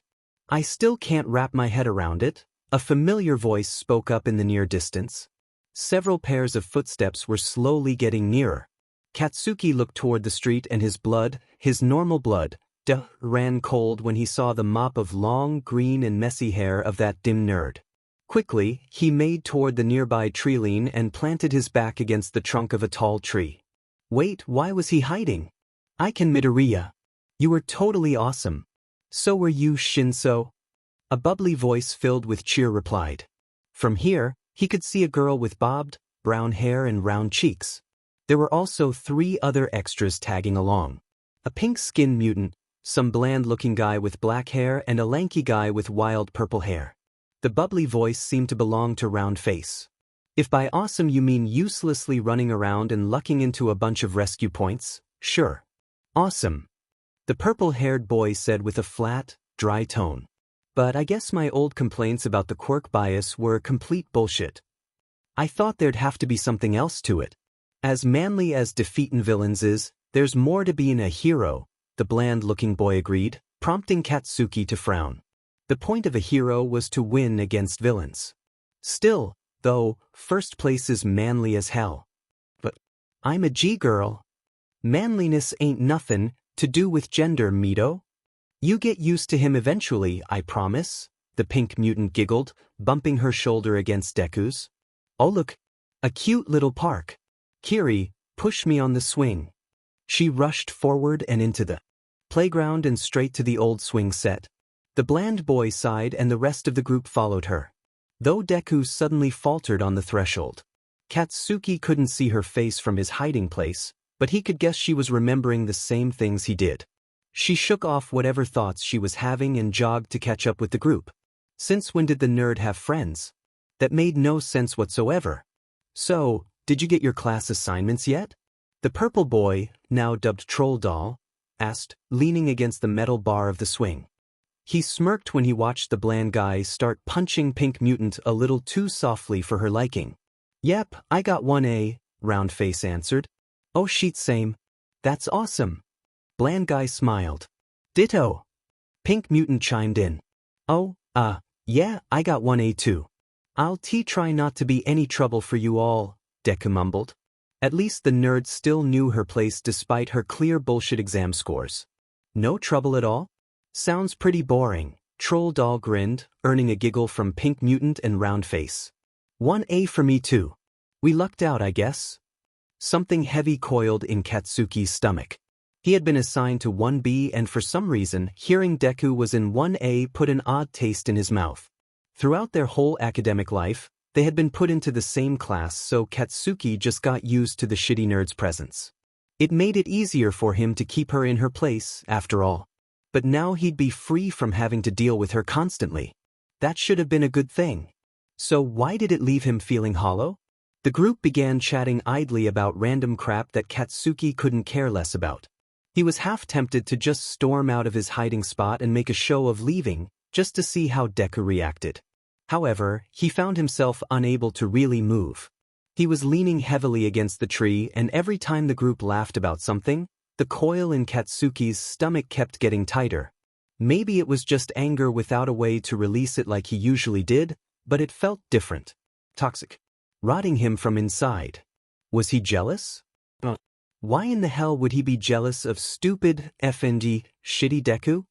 Hey, sorry if this is a bit random, but why do you keep looking at that climbing frame, Midori?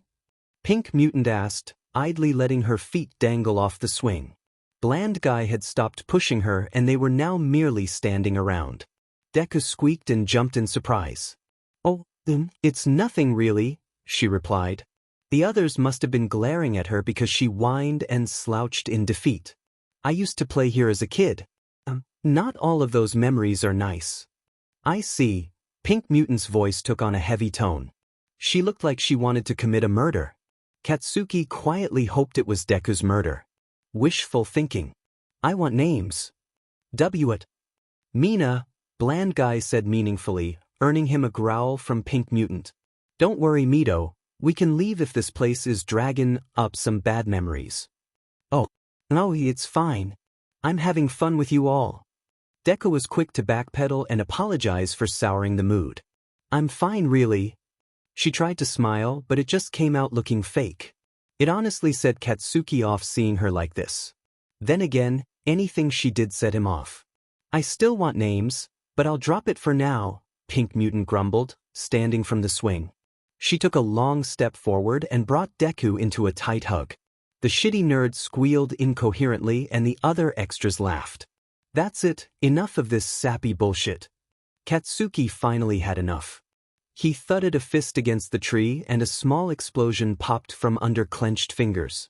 His stride was deliberate, his eyes focused and his anger boiling over.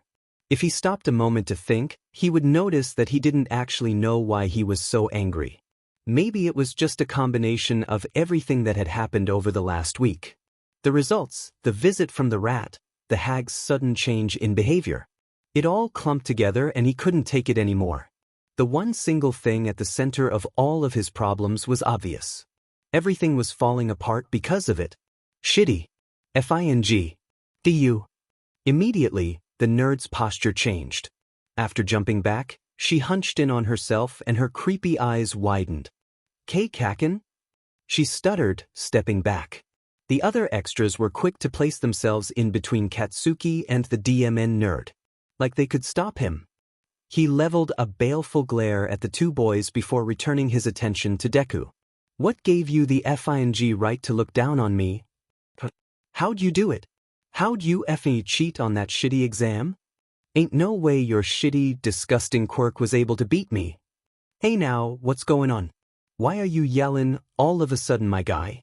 That's not very manly. Shut the F up, bland guy.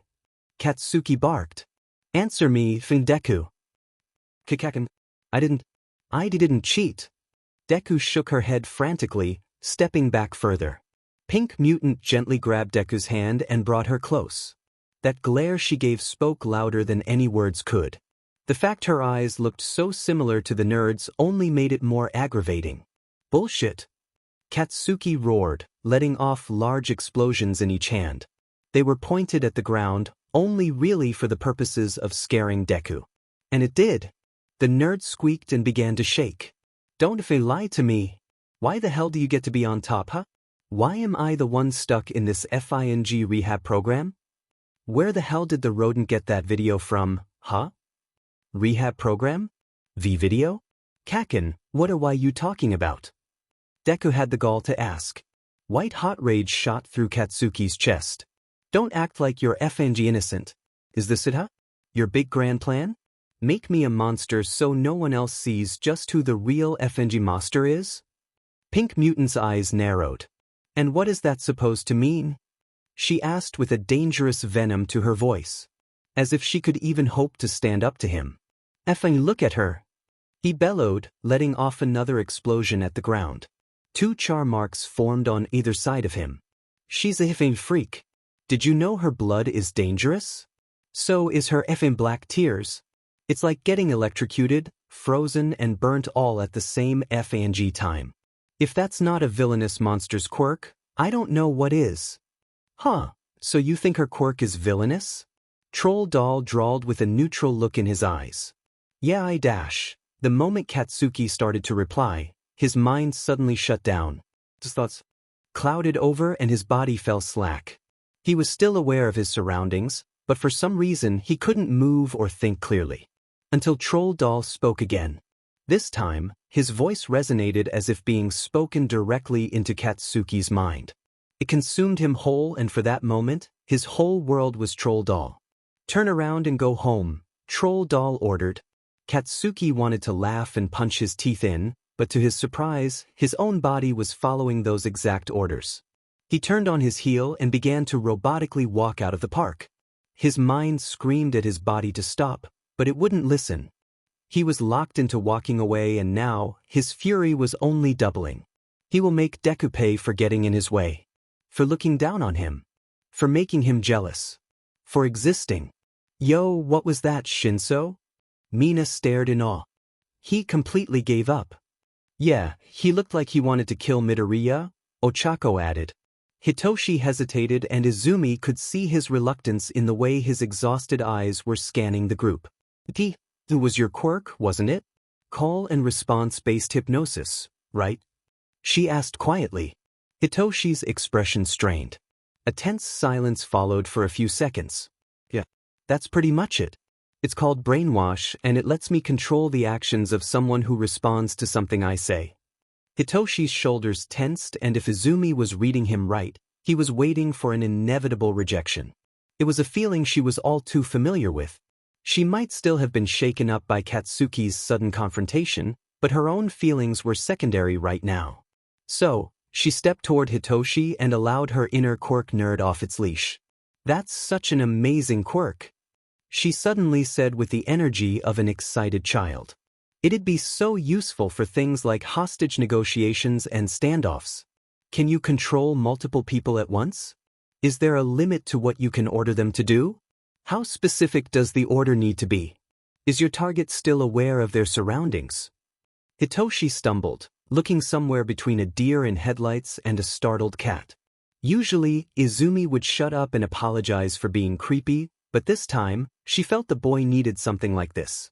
You don't think it's villainous? He quietly asked. Of course not.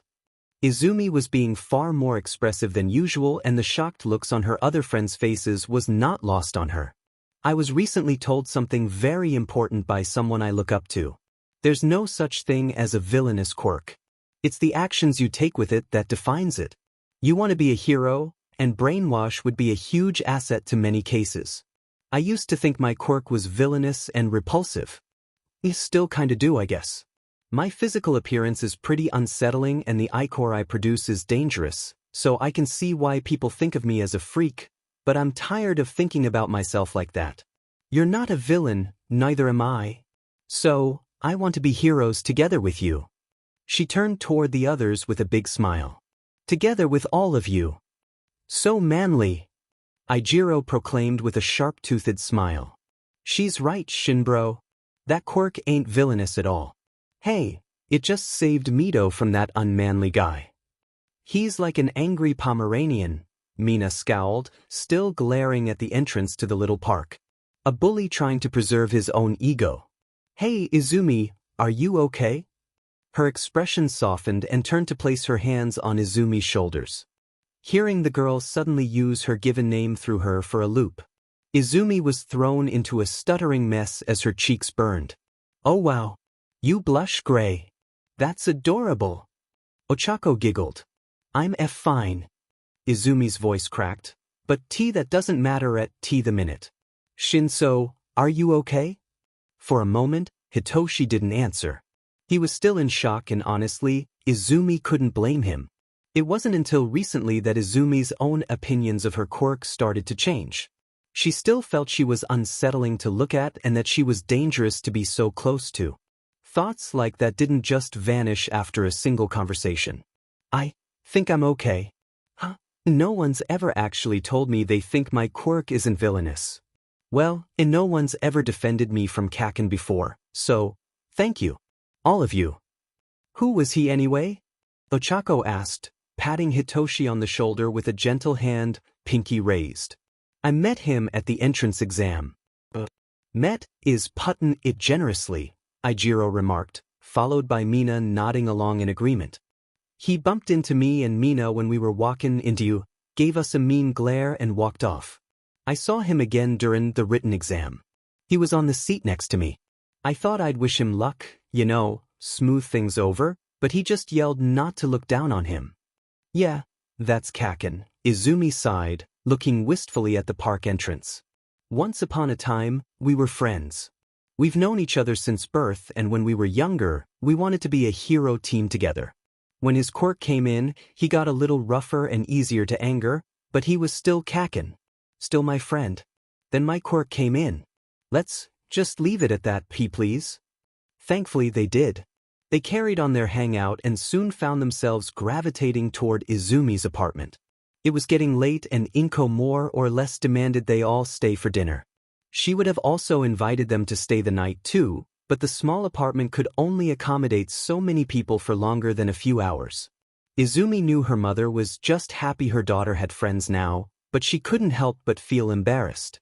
Already, Mina and Ochako were acting like Inko was a second mother to them. Such was the power of Midoriya Inko. Effortlessly maternal and more than willing to look after anyone with love and compassion. The fact that Hitoshi was a lot quieter than usual wasn't lost on the group. They tried reassuring him about his obvious issues with his quirk, and he kept saying he was okay, but Izumi felt there was something else going on. Whatever it was, she was sure he'd tell them when he was ready. In the days that followed, Izumi was terrified that Katsuki would do something in response to getting brainwashed. She expected rage and violence on a daily basis, but it never came. Middle school ended with a whisper rather than a bang like she expected. It was actually more terrifying not knowing what the explosive teen was going to do. The most she got was hate-filled glares and an occasional snarl, but no explosions or punches. Izumi definitely wasn't complaining about the relative peace, but something had to give sooner or later. There was absolutely no way Katsuki would let what happened slide. He was planning something and whatever it was probably going to hurt. A lot. As if his explosions didn't hurt enough. She only hoped she hadn't been placed in a class with him at UA. However, she did remember him screaming about some sort of rehab program and a video. At the time, she had no idea what he was talking about. Then a few days later, she remembered something from her second year at Aldra. The failed police report she made. Was that the video he was talking about? How did he ever find out about that? She had only shown it to her mother and the police. Worried, she scoured the UA website for anything about a rehab program.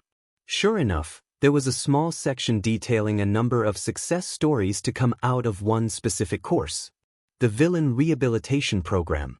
A special track for young criminals who want to turn their life around. Guilt clawed at Izumi's throat. She had indirectly branded the boy as a criminal and now he was being punished for it. Why did she feel bad about that? Why did she feel guilty? Didn't he deserve it? He had spent near enough 11 whole years essentially torturing her because of something she couldn't control. Going as far as to tell her to jump off a roof. He was the main cause of most of her suffering, but he was also her first friend. Something deep inside her coiled and tightened. He might have bullied her, but he wanted to be a hero. He would make a great hero, right? Why did she have a hard time believing that? Her stomach began to ache as the thoughts turned over and over in her head. UA was starting its first day tomorrow and here she was, tossing and turning in bed at midnight, completely unable to sleep. Her breath came in short bursts and her blanket felt like an anvil crushing her. It was her fault. All of it. Katsuki was being branded as a criminal. Katsuki's future was in jeopardy. She was the one that put him in that position because of her selfishness. Had she really taken away what he deserved? She sobbed with frustration. She should be happy that he was finally facing consequences. Why did it make her feel like an absolute scumbag? She just wanted the bullying, the pain, to stop. Bile crawled up her throat and she forcefully swallowed it. In an attempt to ground herself, she started to count her all-might figure collection proudly standing on one of her shelves. Seeing the hero's face usually calmed her down as if his sheer presence could make everything okay again. Her training under him did make him more human to her, but his calming nature still had its effect. Or it should have. Now, it just felt her collection was looking down on her with judgment. She curled up and wanted everything to stop. Then, the shrill tone of her phone quietly snapped her out of her spiral. Someone was texting her and in the dark room, she braced her eyes against the sudden brightness of her screen. Ashido, hey Midori. I can't sleep, you awake? A lot of the negativity Izumi was feeling was dulled. Her cheeks warmed when she noticed the name. Why would Mina want to talk to her at this time? Wasn't Ijiro usually her go-to? Then again, the boy constantly harped on at Hitoshi for staying up late, so he was probably asleep. Without too much thought, Izumi started to reply. Midoriya? Yeah, neither can I. Something wrong? Ashido, well, for starters we officially start school tomorrow. Today I guess. As excited as I am about that, it's still nerve-wracking, you know? Midoriya, we're all together in 1A, so it shouldn't be too bad. Midoriya, I hope. Ashido, not exactly good at the whole confidence thing, huh? Ashido, you're right though. Ashido, 1A power. Midoriya, I just hope everyone else in class is as nice as you guys. Ashido, if anyone gives my friends trouble, they gotta deal with my acid. Midoriya, don't do that. That'd be vigilantism. Midoriya, please don't get yourself in trouble for me. Ashido, wait, don't vigilantism laws only specify the use of quirks as illegal? Ashido, my dad's 9-iron isn't a quirk. Midoriya, Eigeregnjikaval Mina. Ashido, I'm not wrong. Ashido, anyway, moving on from bummer stuff, who do you think our homeroom teacher is gonna be? Midoriya, there are so many heroes in UA's faculty, it's impossible to guess. Midoriya, but if I had to pick a favorite I'd want as a homeroom teacher, it'd probably have to be Loud Cloud.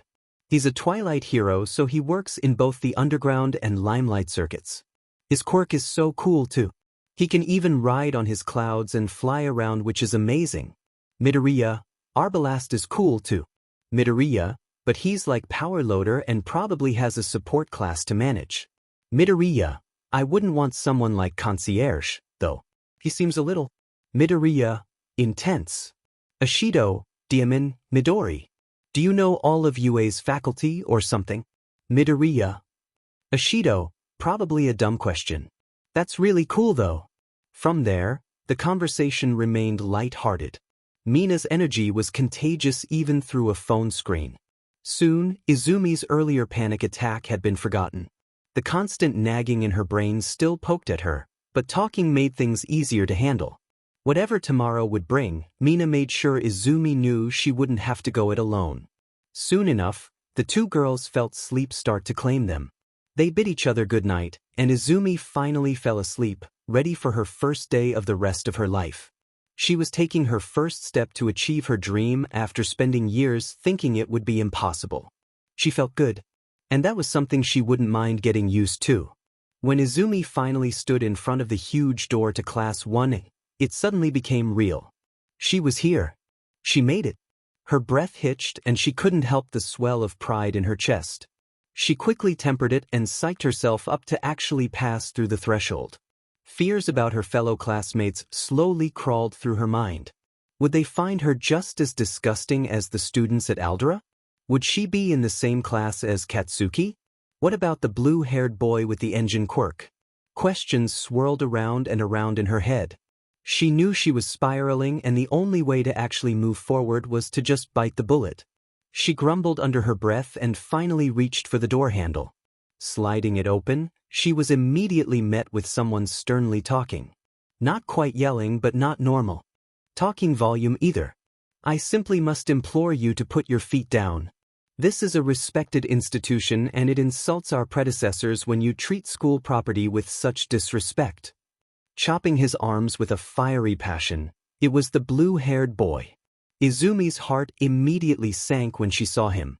As for who he was lecturing, it was a lanky, tall boy with pale green skin and a head that slightly resembled a mantis. Two sharp mandibles protruded from each side of his mouth and one eye was hidden underneath a shock of bright green hair. You talk way too much, pal, the mantis boy growled with a glare. His expression and tone reminded Izumi way too much of Katsuki. It scared her. However, after another few seconds, the boy lowered his legs and straightened his posture. You could have just asked like a normal person. The blue boy stalled as if he were a car, his whole body stuttering to a stop. It took a second for him to right himself, clear his throat, and nod. Yes, well, thank you. I will strive to be more concise in the future. That was when the blue-haired boy turned around and saw Izumi. Like a deer in headlights, she froze. He started to march over to her, his face stern and piercing. He was going to lecture her again, wasn't he? What would it be this time? Was her uniform not correct? Had she unwittingly said something offensive? Did she look like she wanted to cause trouble? Just as the boy reached her, Izumi had wound herself so tightly that when he suddenly plunged into a bow, she squeaked and jumped out of her skin. I humbly apologize for my disgraceful behavior during the entrance exam.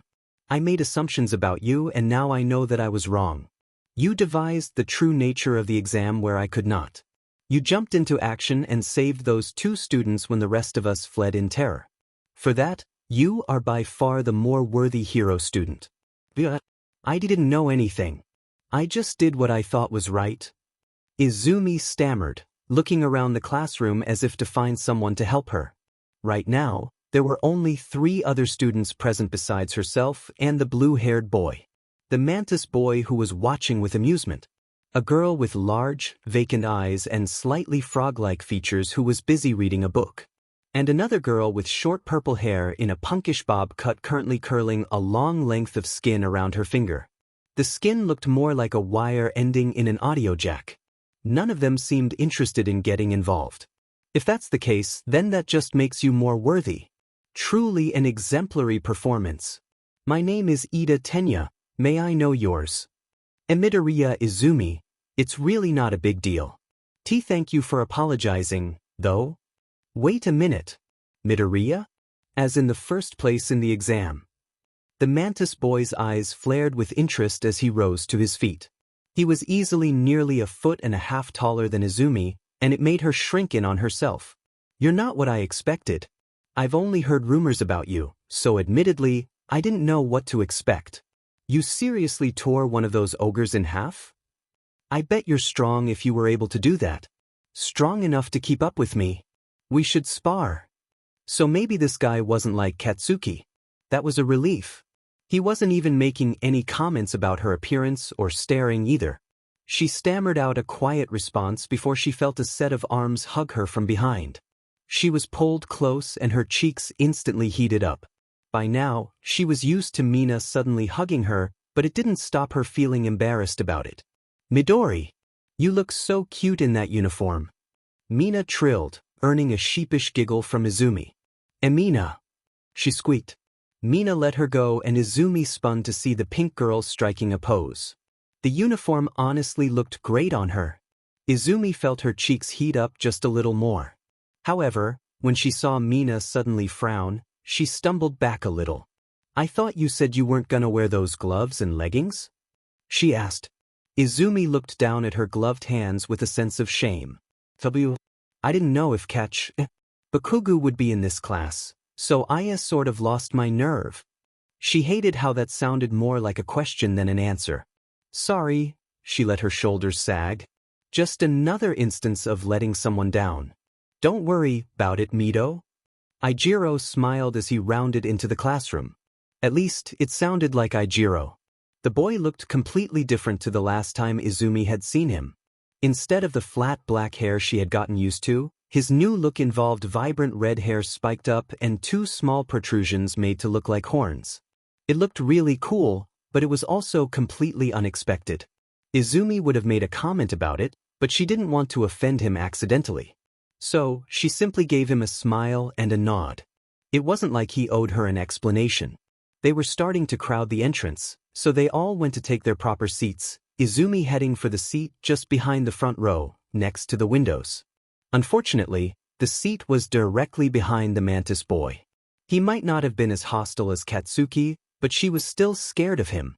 He had the same fierce vibe about him and that set her teeth on edge. Ijiro and Mina were seated further toward the other wall of the classroom. Slowly, more students began to trickle in. A boy with 6 strong-looking arms that wore a mask over his lower face. A refined-looking girl with a large bush of black hair tied in a ponytail. An avian-headed boy with black feathers and a sharp stare. A boy with vibrant yellow hair that had a line of black made to look like a bolt of lightning. What looked like a walking girl's uniform filled out as if someone was wearing it. A very short girl with long, bobbed hair that was a shade similar to Ochako's.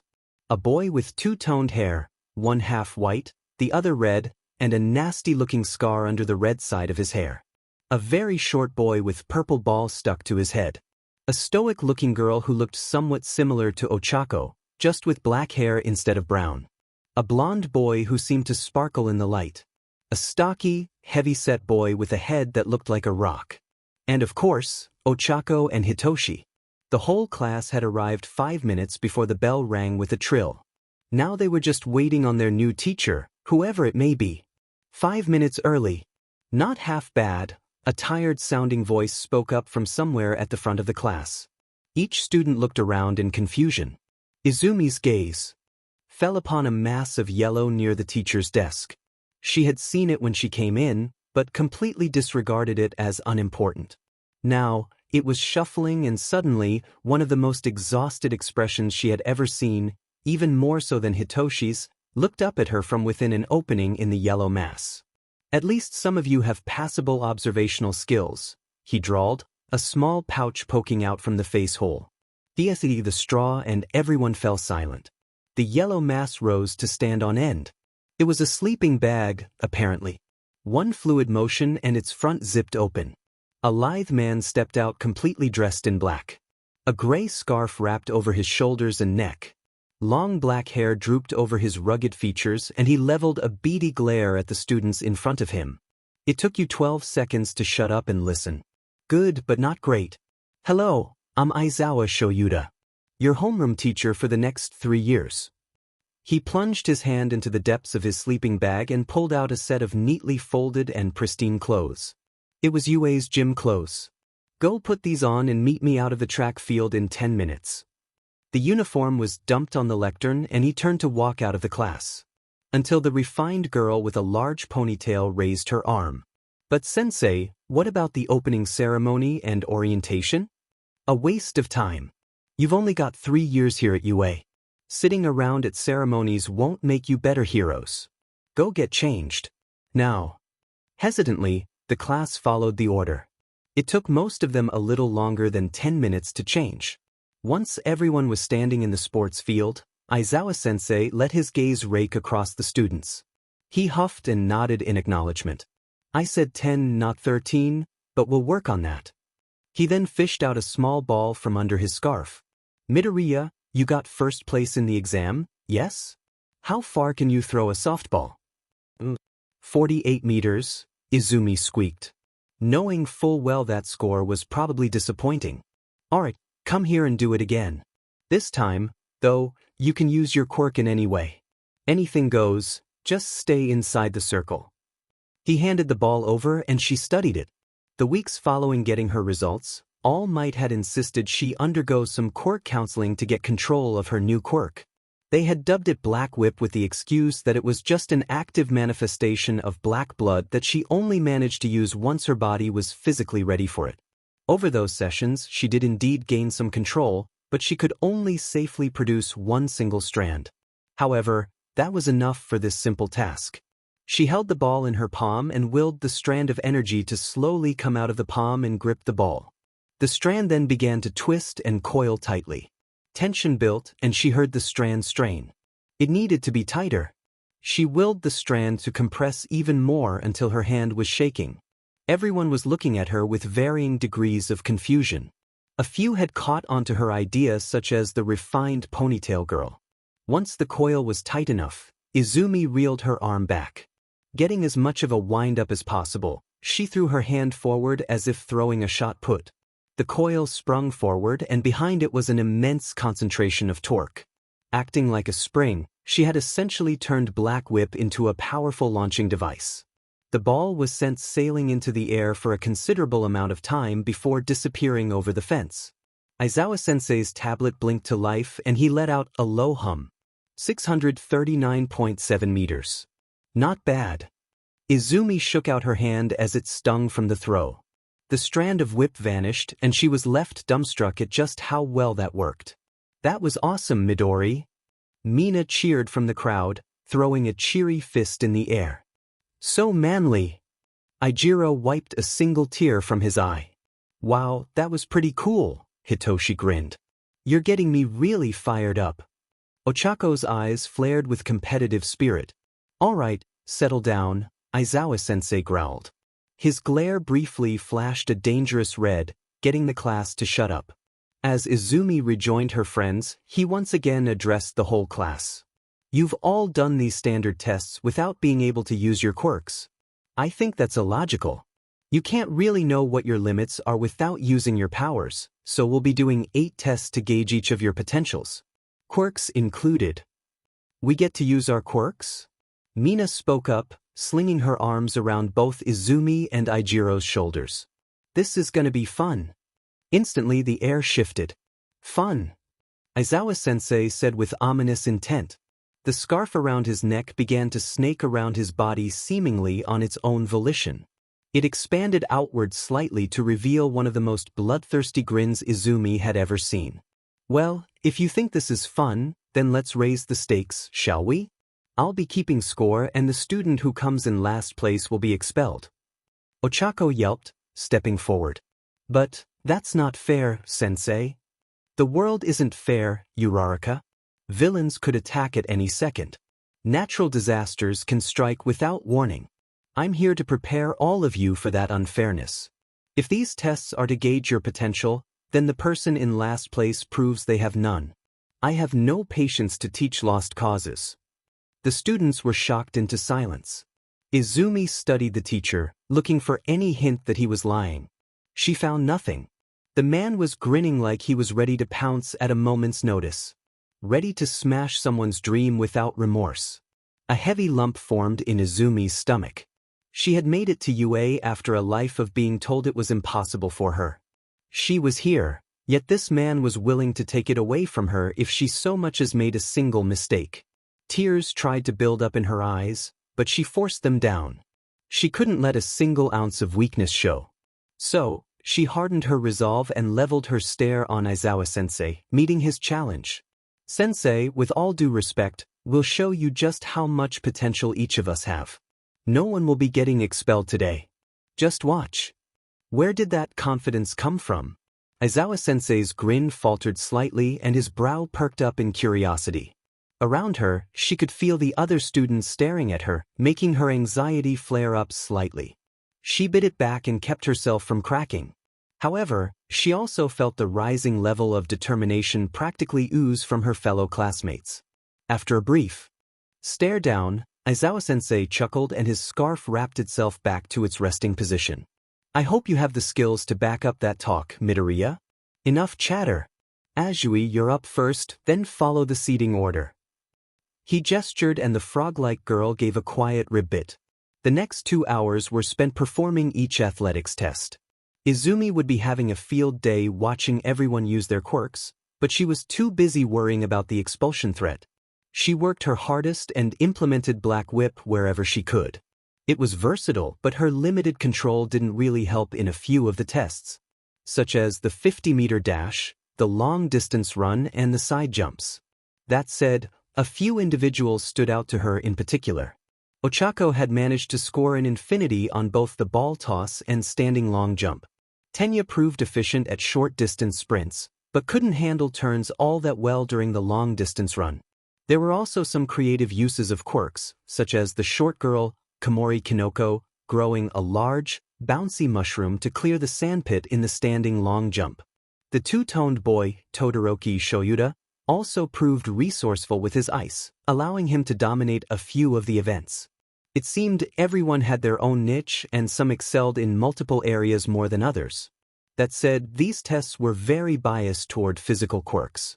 So those in the class like Hitoshi or the invisible girl, Hagikirtu, had to push themselves further. It was strange, but as the tests went on, something began to grow clearer. Maybe Aizawa-sensei wasn't just dangling expulsion over their heads for no reason. After all, it wouldn't be the first time UA had withheld vital information until after the fact. Maybe it was just a ploy to get everyone to really push their limits as much as possible. Yet, when he made the threat, Izumi couldn't find a single hint of a lie in his posture or tone. Shaking that thought off, Izumi refocused on the current batch of runners performing the long-distance run. Her jaw almost dropped off when she saw the refined girl, Yaozu Momo, riding a moped along the track. She even passed Tenya, who simply gawked at the girl. Momo had been dominating the whole thing using her quirk. Creation was simply fascinating, and for the life of Izumi, she couldn't quite figure out how it worked. Scientifically speaking, creation should have been impossible with how Momo explained it. The ability to convert lipids into inorganic matter, provided she knew the molecular composition and a general sense of what she was making. In practice, she could basically make anything in a matter of seconds. That included functioning machinery such as the moped she was currently using. She had also created a small cannon for the ball toss, so she was capable of making very heavy objects. Was there even a limit? Did conversion of mass even mean anything to her quirk? Momo had the potential to be the most powerful person on the planet simply because of how completely broken her quirk was. Izumi quietly thanked her stars that the girl wanted to be a hero and not a villain. Fighting against her would be absolutely terrifying. In the end, the students were all exhausted when the tests were finished. Aizawa-sensei tapped a few times on his tablet and gave a few hums before he finally pressed a button on the side of the tablet. A holographic screen flashed to life, detailing their scores.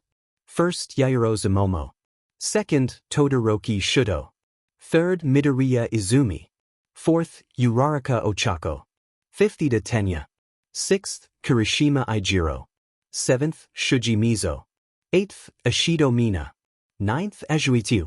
10th, Kamakiri Tager. 11th, Tokoyami Fumikichi.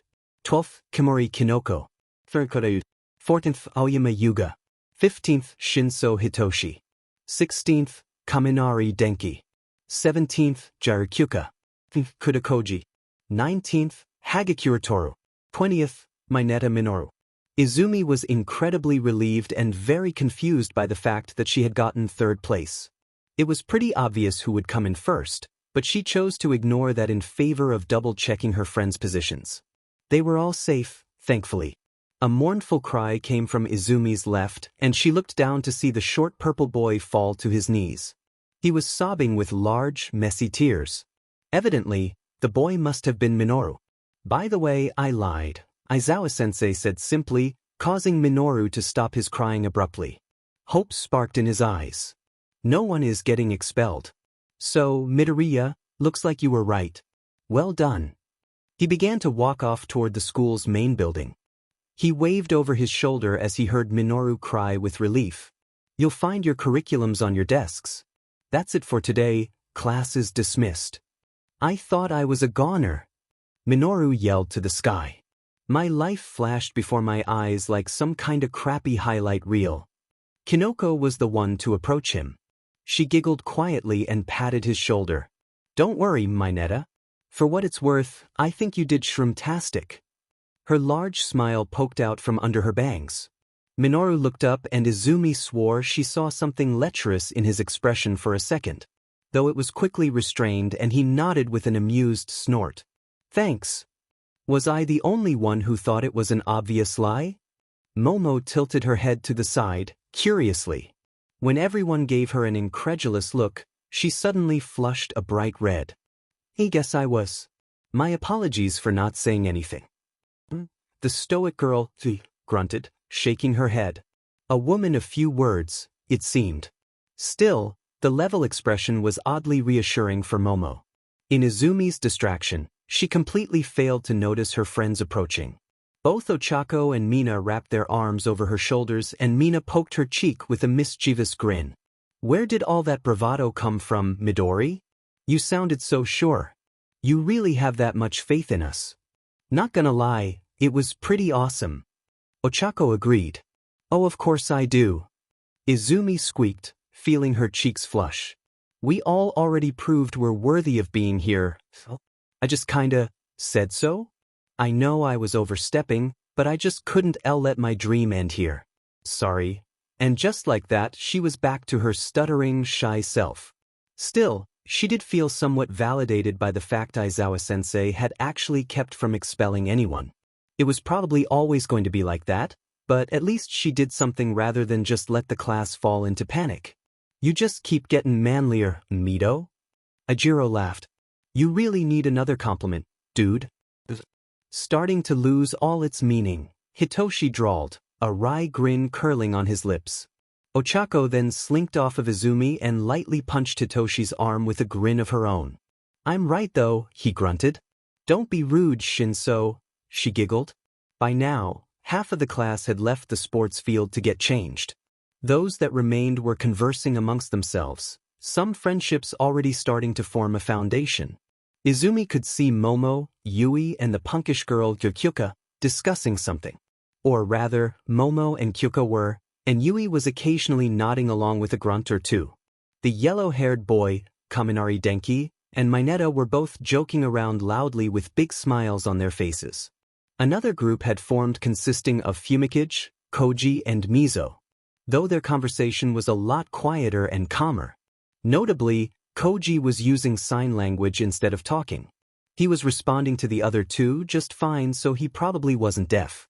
Selectively mute was more likely. His quirk might have been voice-based if that was the case. Izumi hadn't seen him use it yet. Hey, so, I gotta ask, Izumi was brought out of her thoughts by an approaching voice. It was Toru, bouncing toward their group. Are you two, like, a thing? She motioned to how Mina was still draped over Izumi. The implications were not lost on her. Immediately, her cheeks flushed a deep gray. She didn't notice how Mina's own cheeks were turning a light purple. We're friends, Izumi insisted. Gal pals if you will. Mina agreed. However, any disappointment in her tone went unnoticed by Izumi. After all, who would be attracted to someone like her? Especially someone as cute as Mina. Her flush deepened at that thought. Oh, Ashido Mina, by the way. Just call me Mina, though. Then you can call me Toru. The invisible girl chirped. And sorry about being so forward. I just get excited about stuff like that. Oh no, not another one. Hitoshi looked absolutely betrayed by the universe. Ijiro laughed and gave his friend a reassuring slap on the back. Toru and Mina then became immediate friends, chatting excitedly about romance, which became a discussion about shoujo manga. A small pang of jealousy tugged at Izumi's chest, but she quelled the thought.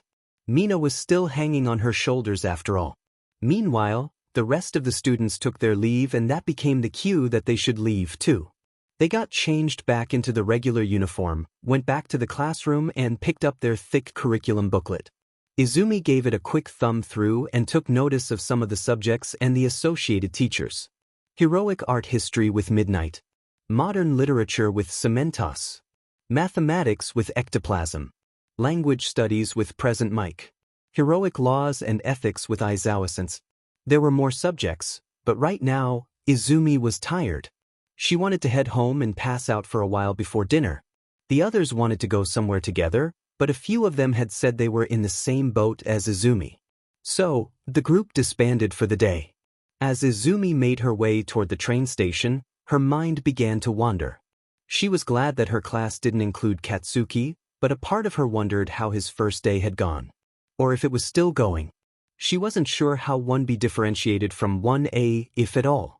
Whatever the case, she genuinely hoped he was having a better day than he had when they met at the park a week ago. He looked like he was suffering. Enduring the opening ceremony would have been tolerable if it wasn't the demon rat giving a long but speech. Katsuki's opinion of the rodent had essentially tanked irreparably into the negative thanks to his home visit. Still, this bullshit was mandatory. Or it should have been, but Class 1A was notably absent. All of them.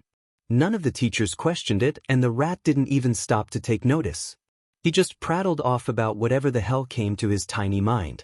Afterward, when the whole farce came to an end, Class 1B regrouped in the classroom where Vlad King began to explain some kind of quirk appraisal test. Katsuki didn't care to listen all that much, only tuning into what was important.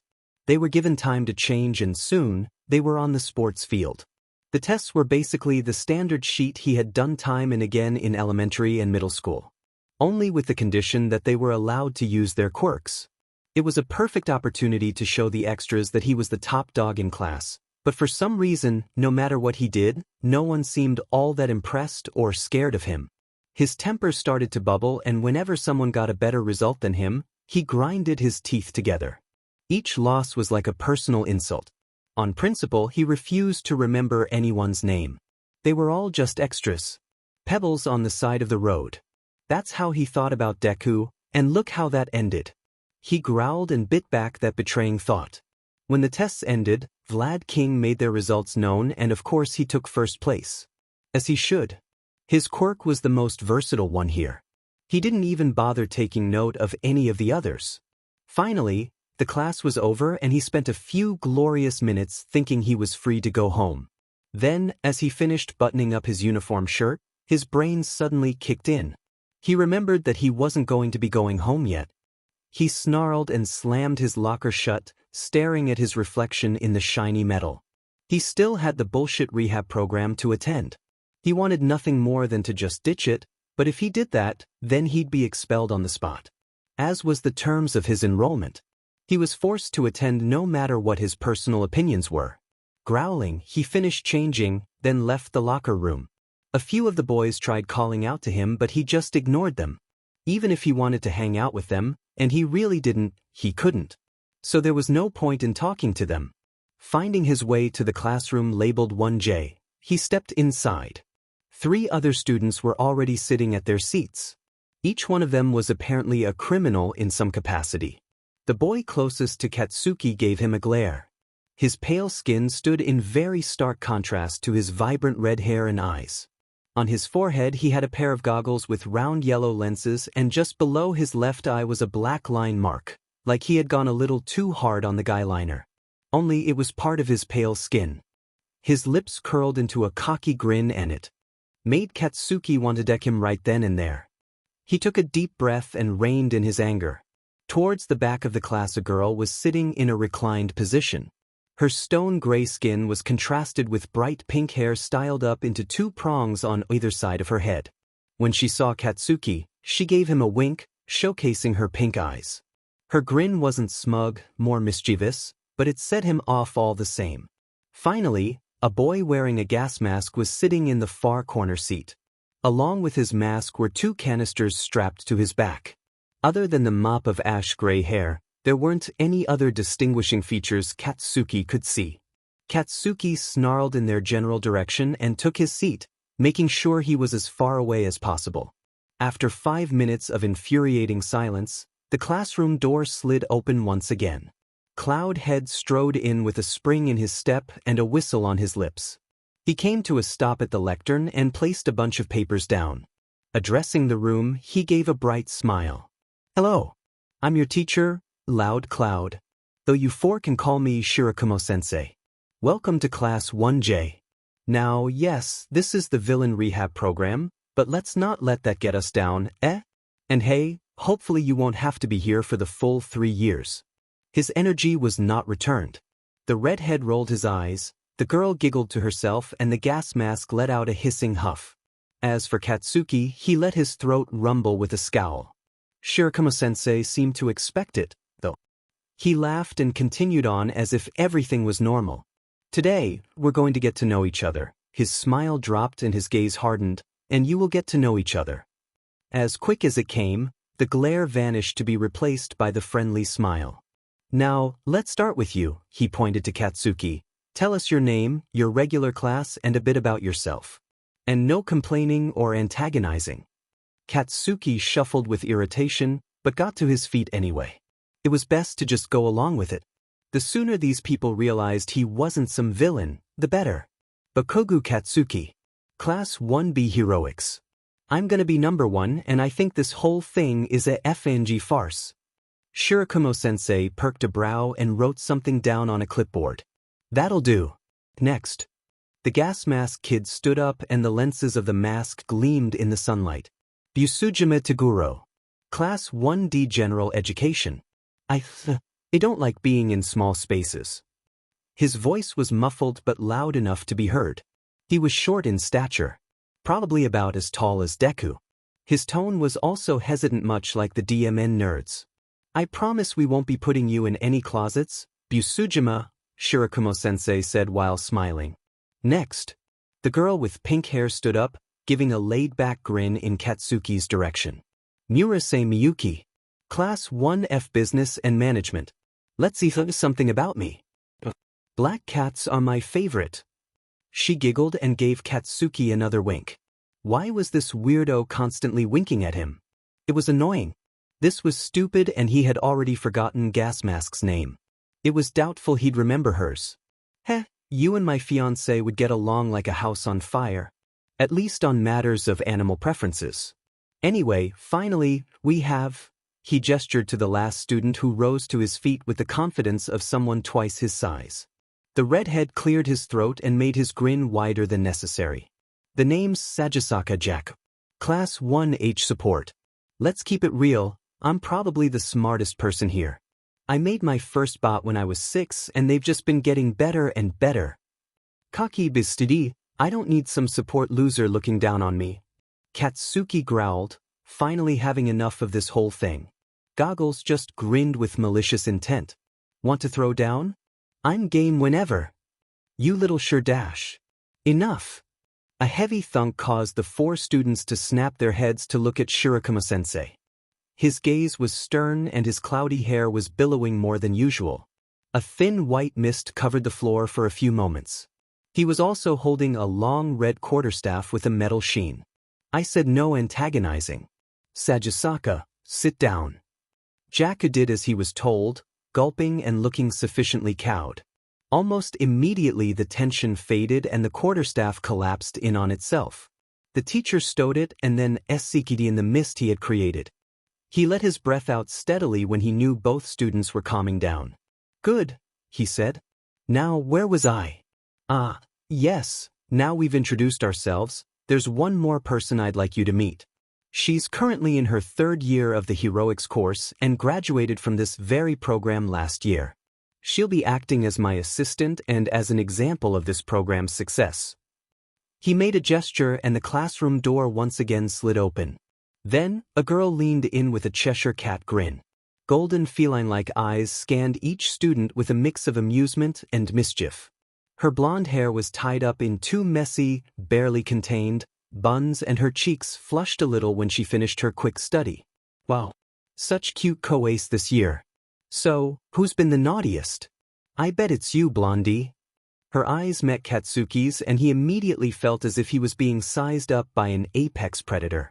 It set the hairs on his neck on edge. He still managed to scowl in response. "Toga," Shirakumo-sensei warned. "Relax, I'm just kidding. Hello. I'm Toga Himiko. Like Sensei just said, I'm in 3A of the Heroics course. I love cute things and my favorite color is red. So that means you're currently my favorite, Sajisaka. The girl winked, causing Jaku to apparently short-circuit. His pale skin reddened slightly as he became a stuttering mess. Katsuki could have sworn he heard a dry cackle coming from somewhere near Jaku. He shrugged it off after a few moments. So, now that we all know each other, we'll be using the rest of our time today to go over what you'll be learning. All 4 of you have broken the law, some a little more than others, but that's okay. You're here because UA doesn't want to give up on you. You're young. You have your whole lives ahead of you and that means you haven't gone too far. Shirakumo-sensei spoke as if he was just giving a regular lecture rather than talking to a bunch of delinquents. Katsuki seriously didn't understand why he was here. All he did was keep a worthless Deku in her place. Everyone was scared of her, so he just took it upon himself to be the hero and protect them from the freak. If it was the wrong thing to do, then why didn't anyone tell him to stop? He didn't know what the other kids had done, but frankly, he didn't care. He just wanted out of this stupid program as soon as possible. It seemed the only way to do that was to play along. So he did. So, who can tell me the legal definition of a villain? Shirakumo-sensei asked. Himiko bounced a little on her feet and raised her hand high in the air. All that got was a flat glare from the teacher. The girl seemingly remembered that she wasn't here as a student and slowly lowered her hand with a small whine. Thankfully, Toguro raised his hand instead. Yes, Busujima? A villain is an individual that utilizes their quirk in order to commit a crime. Very good, Shirakumo-sensei happily nodded. Why do you think we have that law in place? Miyuki took this question. Do you want the real answer or the politically correct answer? Because the real answer is the HPSC just wants to cling to their power as much as possible. Their restriction on quirks basically vilifies anyone who so much as sneezes wrong. When the teacher gave her a pointed glare, she sighed. Fiend, the laws are to protect innocent people and to prevent the misuse of quirks. Indeed. At least, that is what it's supposed to do. Regulating quirks is vital in preventing chaos, to be sure. We don't want to go back to how things used to be after all. The others grumbled in agreement. Even Katsuki wasn't dumb enough to disagree with that notion.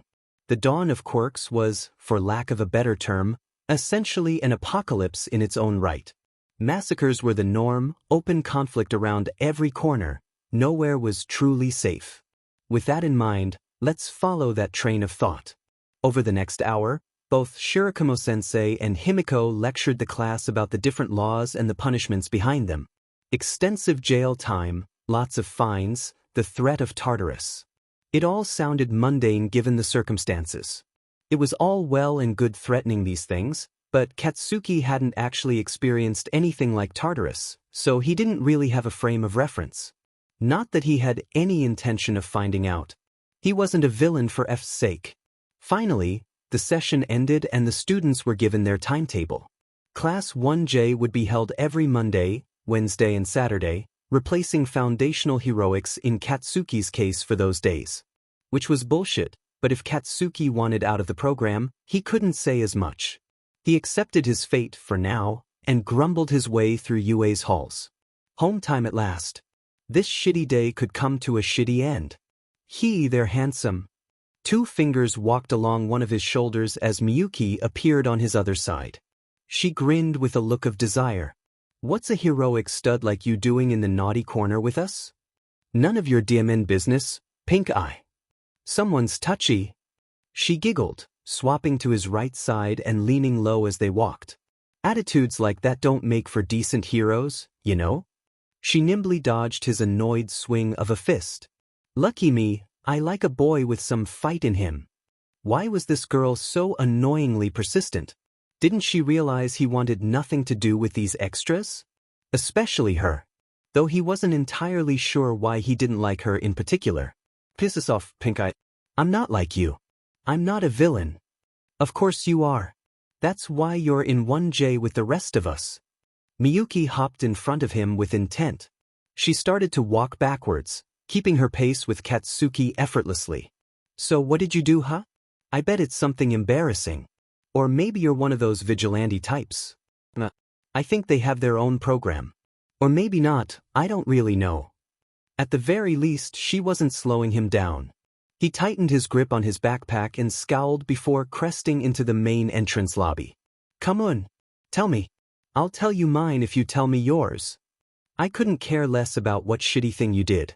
Go bother goggles or gas mask before I blow you up. Don't threaten me with a good time. This girl definitely had some guts. He'd give her that at least. As he changed his indoor shoes for his loafers, he growled slightly. If this beach was so insistent on talking to him, he may as well go along with it. If nothing else, it'd kill time while he waited for the train. Fine. Apparently keeping a worthless Deku in her place is enough to brand me as a criminal. It's complete bullshit. They should be thanking me. For the first time since they met, Miyuki's grin soured into a deep frown. I see, she said contemplatively. Well, I'm sure whoever this Deku person is deserved it. Or maybe they didn't. Either way, I don't care. For me, well, it just comes down to bad luck. The F, is that supposed to mean? Not telling. She giggled before bumping her shoulder against his. Let's just say that sometimes people get hurt around me, and once, someone even died. Not my finest moment, I assure you. Turns out, that person who died had friends in high places, so, here I am. Stuck in the rehab program because of bad luck. This girl had killed someone? Katsuki wouldn't lie to himself, that was a little unnerving. Sure, he constantly screamed about killing people and yelling, die, at every opportunity, but he'd never actually go through with it. Not intentionally anyway. That's what he liked to believe. Whatever, he finally huffed as they arrived at the train station. Welp, it was fun meeting you today, Bakug. Hey, maybe I'll get assigned to you as a PR project later in the year. That'd be fun. If you're really gonna shoot for the #1 spot, you have to have good PR and marketing after all. It'd be unlucky to go without. With that, they went their separate ways. FNG weirdo.